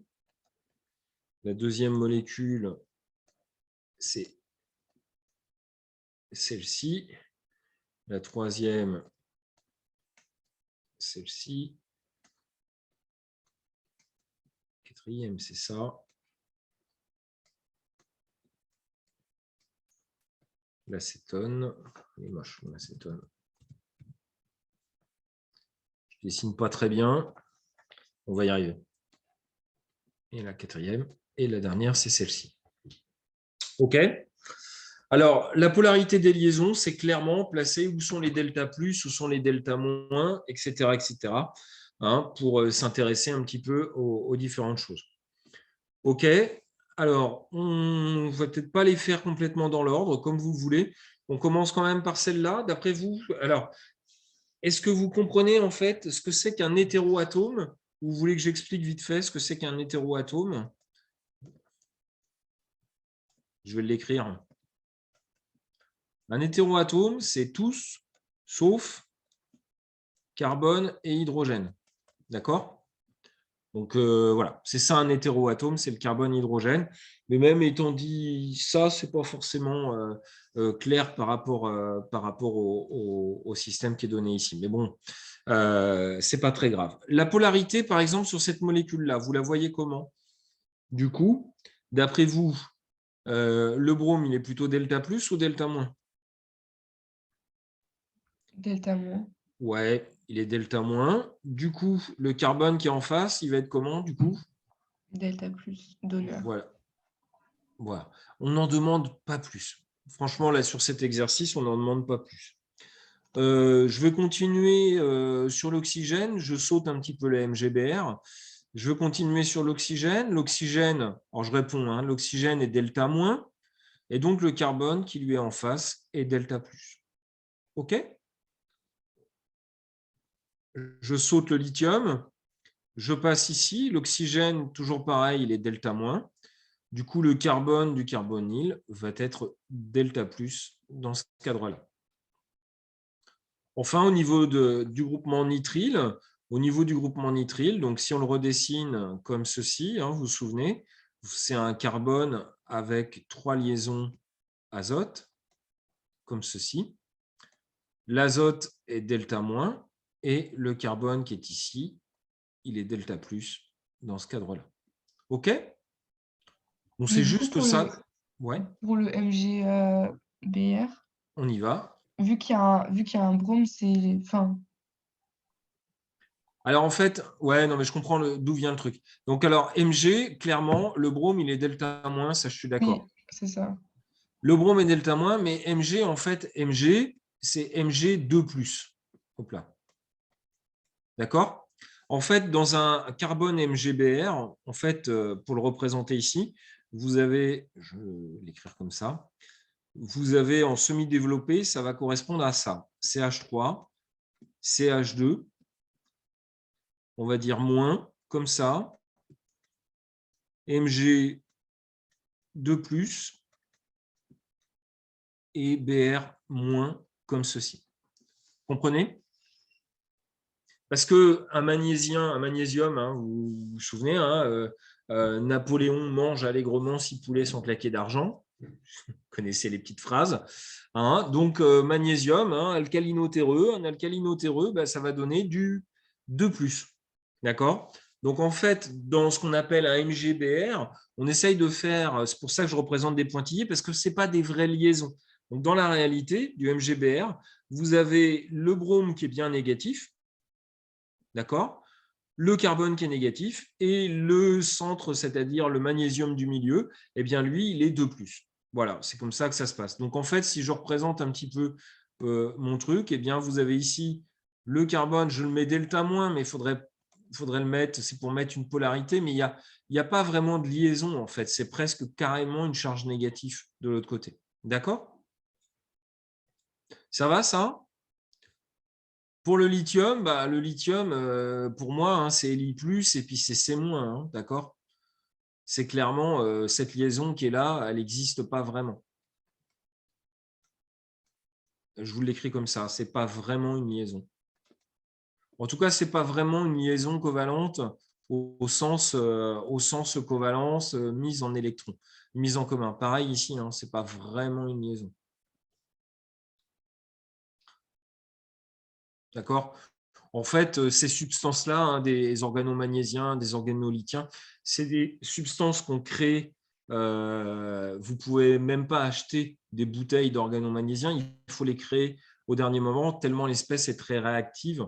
En fait, on va dire 1 heure plus tard, vous n'avez plus rien qui marche. Et même, pour tout vous dire, hein, quand on lance un organomagnésien, c'est un grand moment quand on fait enfin, quand on est enseignant et qu'on a une salle avec des TP avec un organomagnésiens, on sait que parmi les gens qui vont faire les manips, il va y en avoir au moins 1 sur 5 qui va planter l'organomagnésiens, ça ne va jamais démarrer.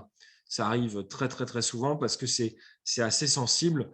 La moindre goutte d'eau qu'il va y avoir, eh bien, ça fera bousiller votre organomagnésiens, vous n'allez jamais vous en sortir. Donc, c'est un grand classique. C'est des espèces extrêmement instables. C'est assez logique, hein, vous avez des carbanions qui sont créés. D'accord? Bon, en tout cas, ce qu'il faut retenir, c'est ça, hein, c'est du magnésium, en fait, c'est du Mg2+, hein, avec brome moins et puis le carbone qui est moins de l'autre côté. Ça va, ça? Bon, donc après, hein, c'est delta plus, delta moins, c'est un grand classique dans ce cadre-là. On passe à l'exercice 2, parce que l'exercice 2, en fait, si vous le souhaitez, donc j'efface ça. Ça va pour effacer tous les dessins? C'est bon? On va dire que c'est bon. Ouf, trop tard. On va passer à l'exercice 2 qui est peut-être un petit peu plus intéressant sur l'exercice 2 parce que l'exercice 2, c'est les formules mésomères. Alors, on va le faire justement ensemble. Donc, sur les formules mésomères, alors il faut préciser les effets électroniques de chaque groupement des composés ci-dessous, représenter les principales formes mésomères. Et entre parenthèses, on prendra soin de dessiner les formes mésomères en commençant soit par un effet donneur, soit par un effet attracteur. Donc moi, je vous conseille vraiment par l'effet donneur plutôt que l'effet attracteur. C'est quand même largement plus simple. Mais bon, à vous de voir aussi. On prend la première molécule. La première molécule, c'est celle-ci. Ça ressemble au butadiène. D'accord? Ça ressemble au butadiène. Et alors, si vous vous souvenez, eh bien, l'aldéhyde qui est comme ça, eh bien, aldéhyde, c'est un effet -M. D'accord? Il va attirer les électrons. OK? Alors, comme il va attirer les électrons, il va attirer les électrons du système s'il y a un système conjugué. Donc, on regarde, est-ce qu'il y a un système conjugué? Vous avez la double liaison de l'aldéhyde, une simple liaison et uniquement une simple liaison, et ensuite une double liaison là-dessus.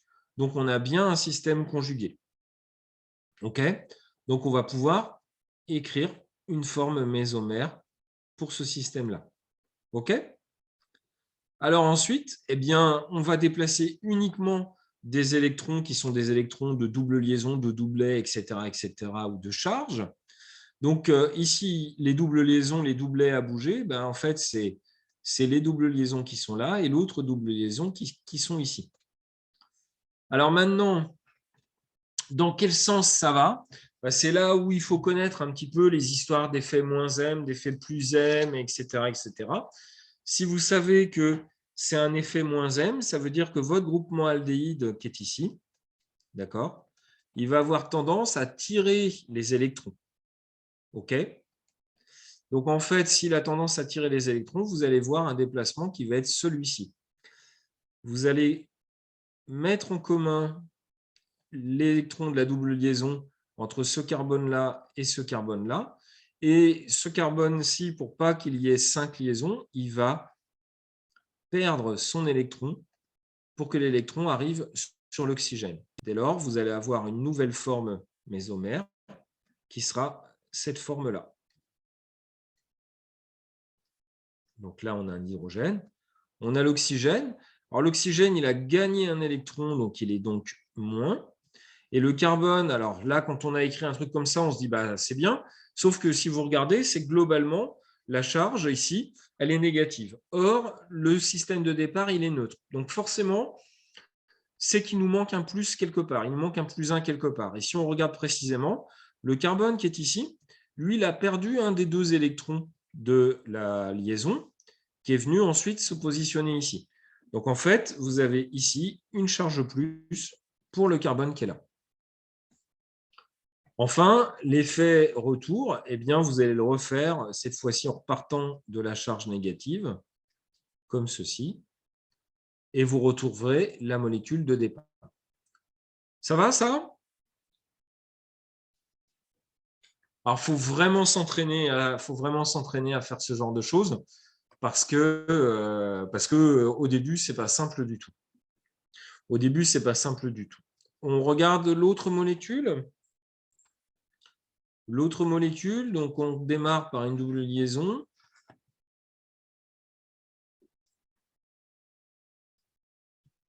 C'est ça, hein? Et on a un COOH. Alors, tout de suite, là, ce truc-là, je vais le redessiner pour prendre en compte le COH. Vous allez comprendre un petit peu pourquoi je m'embête à faire ça. C'est parce que dans le COH, on n'oublie pas que le carbone du COH, eh bien, c'est une double liaison. Et il y a même des doublets un petit peu partout. D'accord? Alors, si vous regardez ça, vous voyez que vous avez ici une double liaison, comme ceci. D'accord? Une double liaison, une simple liaison et une autre double liaison. Donc, on a bien un système conjugué là-dessus. Par contre, si on regarde ça, vous avez une double liaison, une simple liaison et une autre simple liaison. C'est-à-dire que cette double liaison-là, elle n'est pas conjuguée. Ça veut dire pas de mésomérie.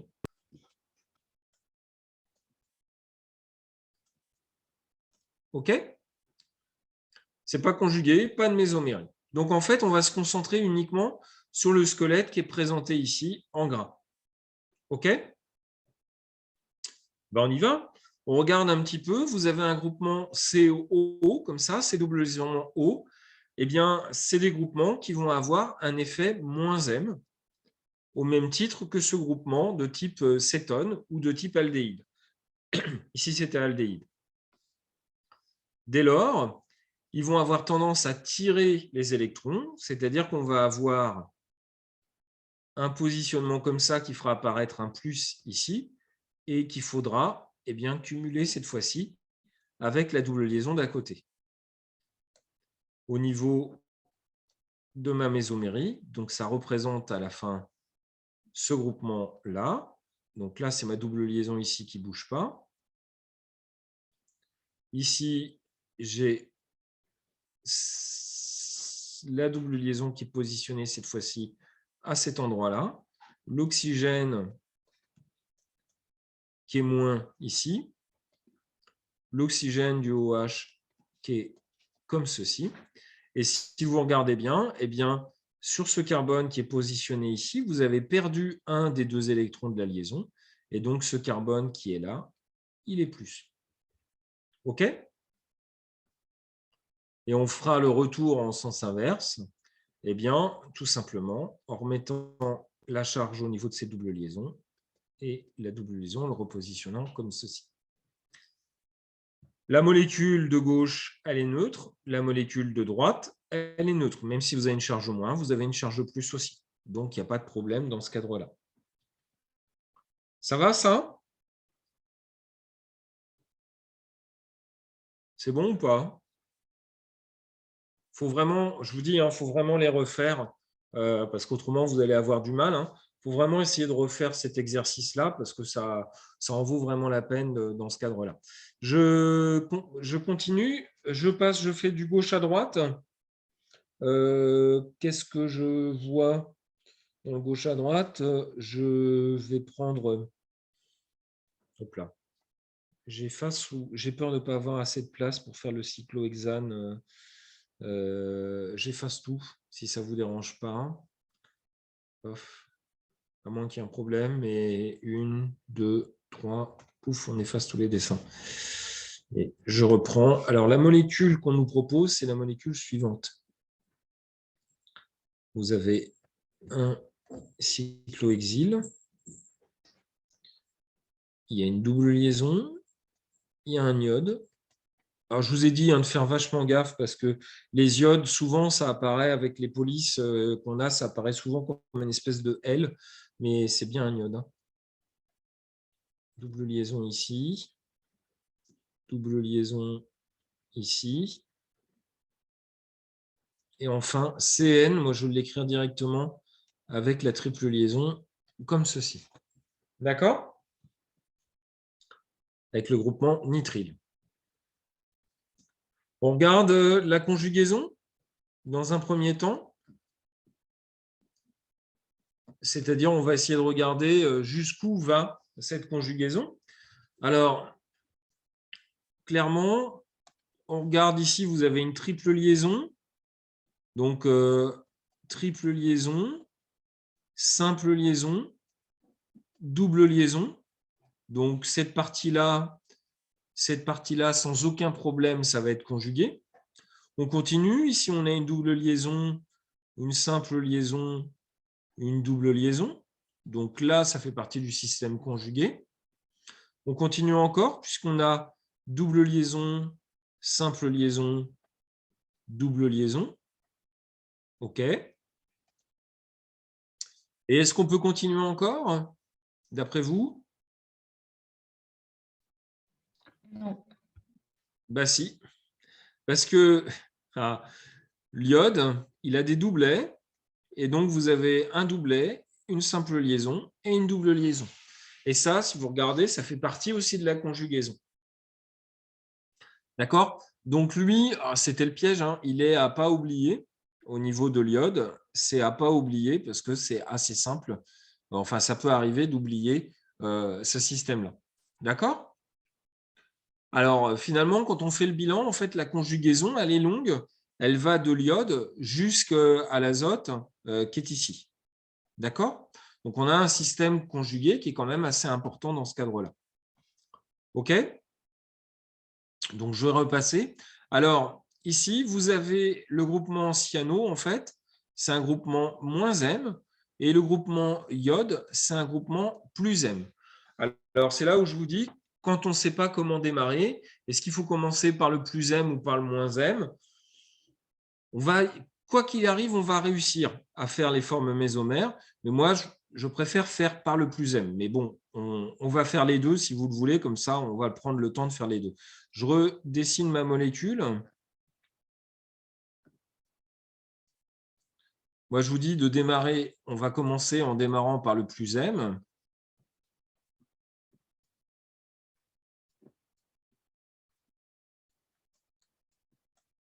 Comme ceci.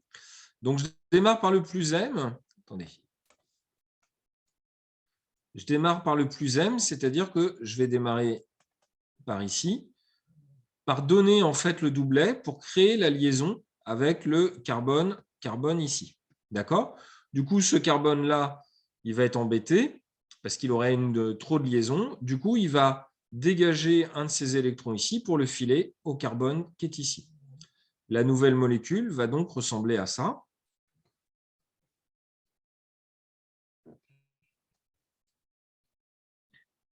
Au niveau de l'iode, j'ai deux liaisons. Il me manque un doublet que j'ai perdu. Donc, en fait, l'iode, il est plus. Le carbone qui est ici, il a récupéré une charge négative comme ceci. Et le reste n'a pas bougé.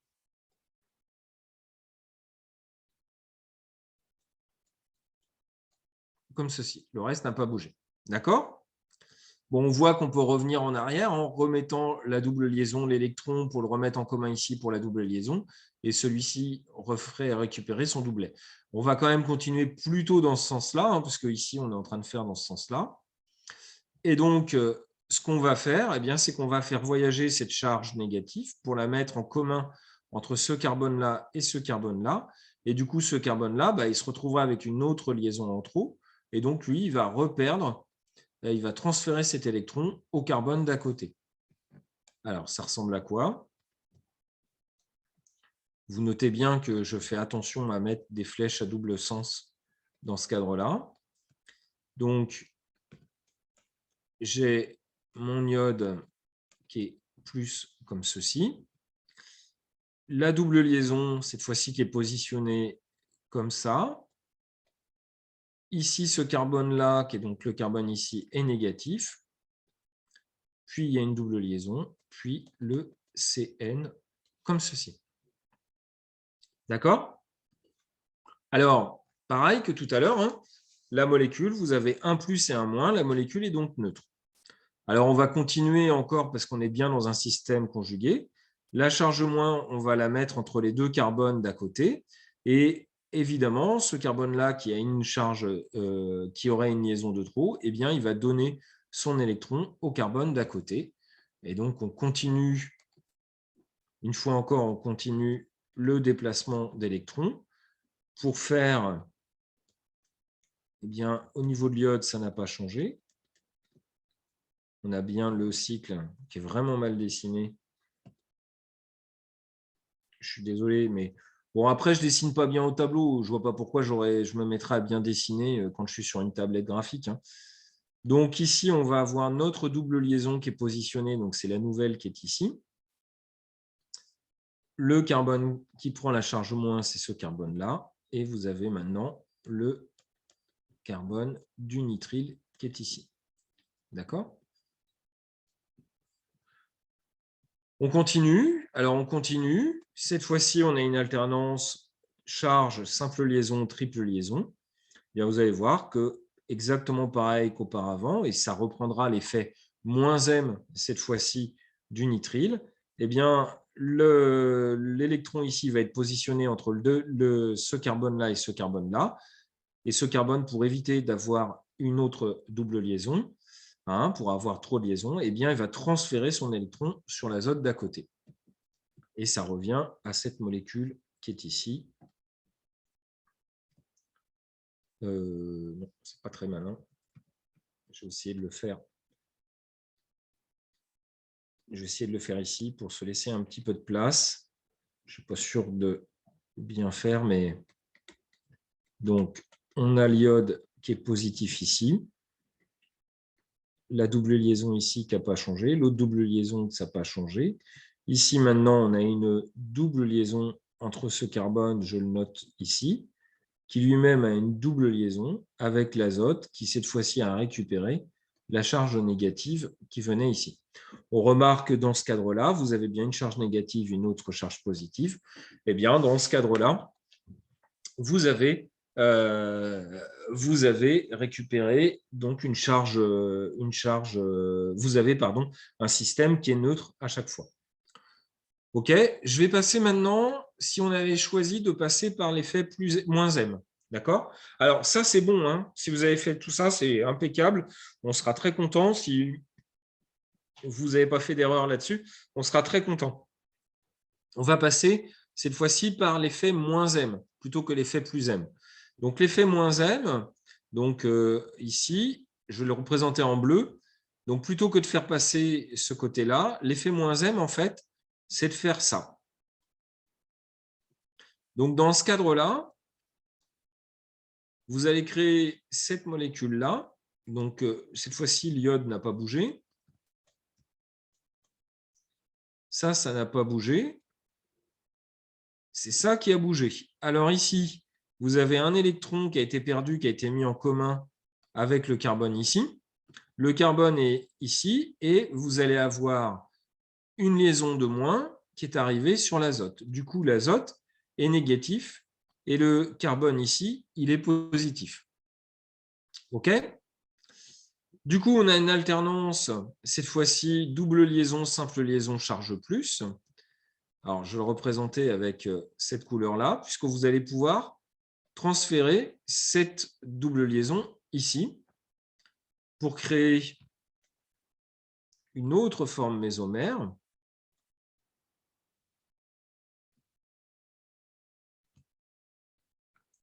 avec l'iode à ce niveau-là, cette double liaison ici. Là, cette fois-ci, j'en suis là. Hein. Donc, cette fois-ci, d'ici à ici, vous allez avoir une charge. Vous allez avoir une double liaison.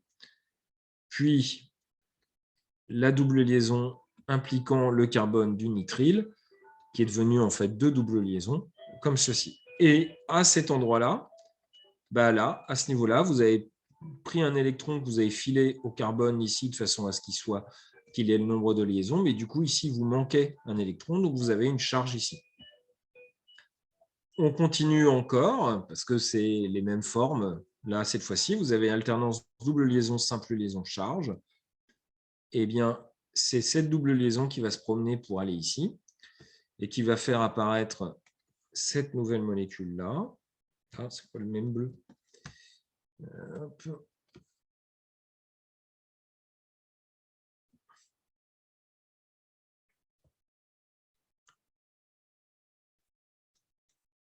Toc. Donc là, du coup, vous avez ici récupéré la charge là-dessus. Vous avez ce système-là qui n'a pas bougé.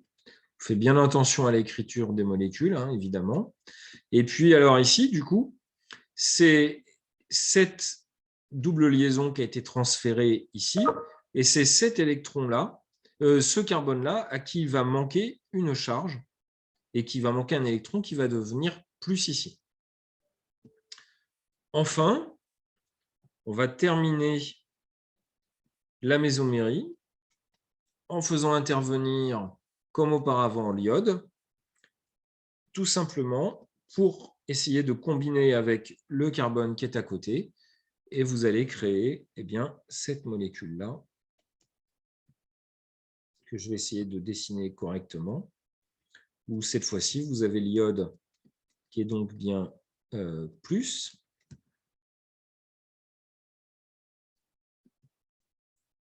et le carbone qui est ici, avec l'azote qui est moins.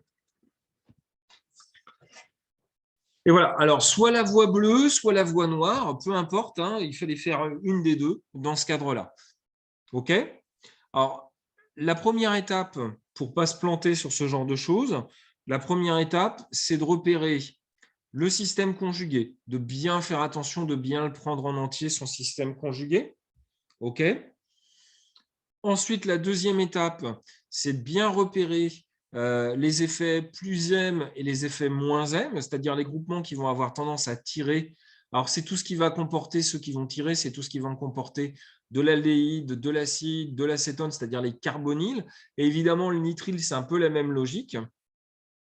Tout à l'heure, c'est l'oxygène qui devenait de la double liaison CO avec l'oxygène qui perdait sa double liaison pour être moins. Sur un CN, eh bien, il y a trois liaisons. Il va perdre une des trois liaisons pour faire un moins sur l'azote. D'accord? C'est ce qu'on voit un petit peu ici, okay, sur cette partie-là.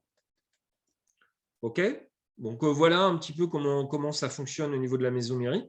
Donc, c'est que cette partie-là de l'exercice, ça commence à être une partie assez costaud. Hein. Ce n'est pas aussi simple. Ce n'est pas la première molécule que vous ferez dans ce cadre-là. OK? Est-ce que ça va? Alors, Oui. Ouais. Alors, si ça va, on va… Alors, je vais effacer les dessins, là. Pouf. Je vais faire juste avec vous, juste un truc. Et je vais vous laisser ensuite faire le reste. Alors, en fait, c'est la ligne du dessous. La ligne du dessous, ça représente en fait la molécule de la mésomérie par essence, c'est-à-dire la molécule de benzène. Pourquoi la molécule de benzène? En fait, parce que la molécule de benzène, finalement, si vous regardez, vous n'avez qu'une alternance de double, simple liaison, double liaison, simple liaison, double liaison. Dès lors, alors quel que soit le point de départ, hein, dès lors, vous pouvez faire ce système-là pour créer en fait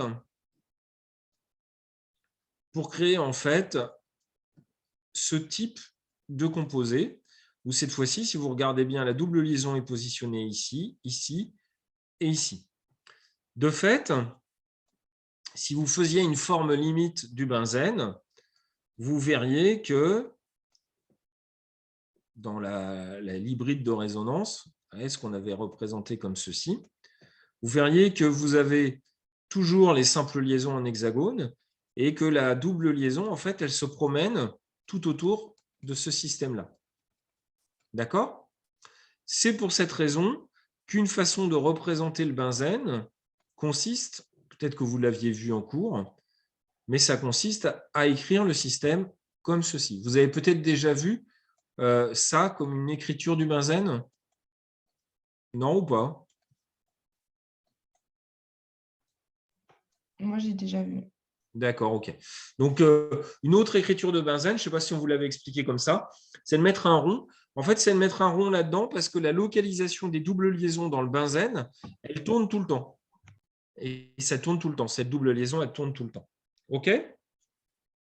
Alors, ce que je fais avec vous, je vais en faire juste un pour que…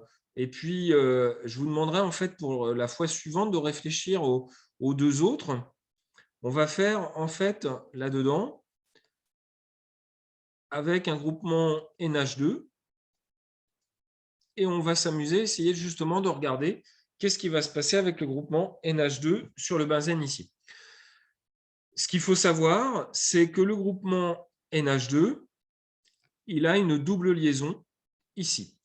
L'autre chose à savoir, c'est est-ce que le NH2, est-ce qu'il est plutôt plus M ou est-ce qu'il est plutôt moins M? C'est-à-dire, est-ce qu'il va avoir tendance à donner des électrons ou il va avoir tendance à tirer des électrons? Vous le savez, enfin, on l'a vu ensemble. En fait, le NH2, il est, en termes de groupement, vous pouvez revoir dans le cours, il est plus M. C'est-à-dire que dans la molécule, il a tendance à donner, et il donne quoi? Il va donner son doublet qui est ici. D'accord? Alors, comment ça va se passer? Ça va se passer de cette façon. Il va donner le doublet au niveau de la liaison carbone-azote, ici. Et du coup, ce carbone, pour ne pas avoir une liaison en trop, lui, il va redonner, en fait, l'électron au carbone d'à côté. Si vous regardez maintenant notre nouvelle molécule qu'on a obtenue, on a une double liaison carbone-azote H2. Il y a un doublet en moins, c'est-à-dire 2 électrons en moins. Dans les 2 électrons, il en a perdu un sur les deux pour faire une liaison. Donc, il a perdu un électron, il est plus. Et le carbone qui est à côté ici, lui, il a récupéré un électron, donc lui, il est moins. Et le reste n'a pas bougé. OK? Donc ça, c'est la première forme qu'on voit. On regarde, hein, on est dans un système qui est neutre, on a un plus, on a un moins. Pareil. On va continuer encore sur une autre forme mésomère à faire voyager donc, cette charge négative au sein du système. Et cette fois-ci, on va faire apparaître la charge moins en para du groupement amine. Alors, je mets bien ma flèche entre les deux. Je dessine mon hexagone du mieux que je peux avec une tablette graphique, ce n'est pas toujours évident. Voilà, comme ceci. Au niveau de l'azote, ça n'a pas bougé. On a bien NH2 plus dans ce cadre-là. Cette double liaison-là n'a pas bougé. Par contre, ici, on a l'électron qui a été mis en commun là-dedans. Donc ici, la double liaison est positionnée comme ceci. Et il a fallu enlever l'électron qui était ici sur ce carbone pour le transférer à ce carbone ici, en para. Et donc, le carbone en para, il est moins.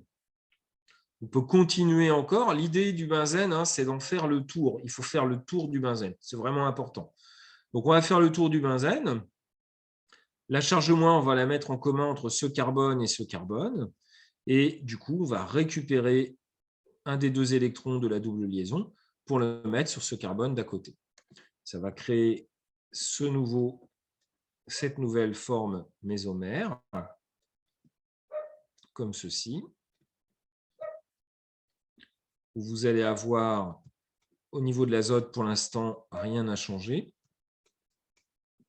La double liaison ici, elle existe encore. Là, on vient de créer une double liaison, cette fois-ci ici. Et à ce niveau-là, on a une charge négative à cet endroit-là. D'accord? On peut recontinuer encore. Cette fois-ci, on va recontinuer pour la mettre en commun entre ces deux liaisons, ces deux carbones qui sont ici. Et une des deux liaisons, une de la double liaison va se casser pour redevenir un doublet au niveau du NH2. Et à ce moment-là, vous allez récupérer la molécule de départ, enfin presque la molécule de départ. Il n'y a pas grand-chose de changé, si ce n'est que la position des doubles liaisons ne va pas être identique par rapport au système précédent, tout départ. Donc, vous avez le NH2 ici, qui a récupéré son doublet, c'est une simple liaison. Vous avez la double liaison ici, l'autre double liaison qui est ici, et l'autre double liaison qui est ici. C'est-à-dire un petit peu effet miroir par rapport à ça. D'accord? Et vous êtes revenu au point de départ. Alors, ça, c'est important parce que pourquoi c'est important? Parce que quand vous ferez la réactivité, eh bien, on verra que quand on aura des groupements plus, on va les mettre, ça s'appellera des additions électrophiles, on les mettra sur ce carbone-là ou ce carbone-là parce qu'il apparaît ici, ou ce carbone-là ici. Ça s'appellera des orthopara-orientateurs en termes de réactivité. OK? Alors, on va s'arrêter là, hein, parce qu'il est l'heure et que j'ai une autre réunion encore après. Donc, on s'arrête là. Vous regardez le reste de l'exercice 2. D'accord? Donc, vous regardez le reste de l'exo 2. Vous essayez de faire, donc on a fait avec NH2, vous essayez de faire avec CHO et NO2. Et puis, on fera ça donc mardi prochain. C'est ça, hein, mardi prochain. On fait ça mardi prochain. Et puis après, on fait les carbocations. Donc ça sera reparti court. Et puis on regardera la stabilité des carbocations et des carbanions. Mais vous allez voir, ce n'est pas particulièrement compliqué parce que la stabilité des carbocations et des carbanions, en fait, ça va être une particularité ça va être la particularité de regarder les effets inductifs et les effets mésomères dans ce cadre-là. Vous allez voir, ce n'est pas beaucoup plus compliqué que ça. Et il y aura un dernier exercice qui est l'exercice 4, qui est comparer les couples de molécules selon leur caractère acide ou basique. Et vous allez voir, ce n'est pas très compliqué là aussi dans ce cadre-là, parce qu'on a déjà plus ou moins fait ça. C'est bon? On fait ça? On s'arrête? Du coup, je vais stopper l'enregistrement. Effacer tous les dessins. Toc. J'arrête de partager ça. J'arrête l'enregistrement, je le téléverse, comme on dit en bon français. Je le téléverse sur YouTube et puis on se voit la semaine prochaine à 13h30. OK? Eh ben, moi, je vous souhaite une bonne semaine et puis à la semaine prochaine. À la semaine prochaine. Merci. Au revoir. Et puis, je ne sais pas quelle était la blague, mais ça a l'air d'être drôle. Allez, au revoir. Au revoir, monsieur.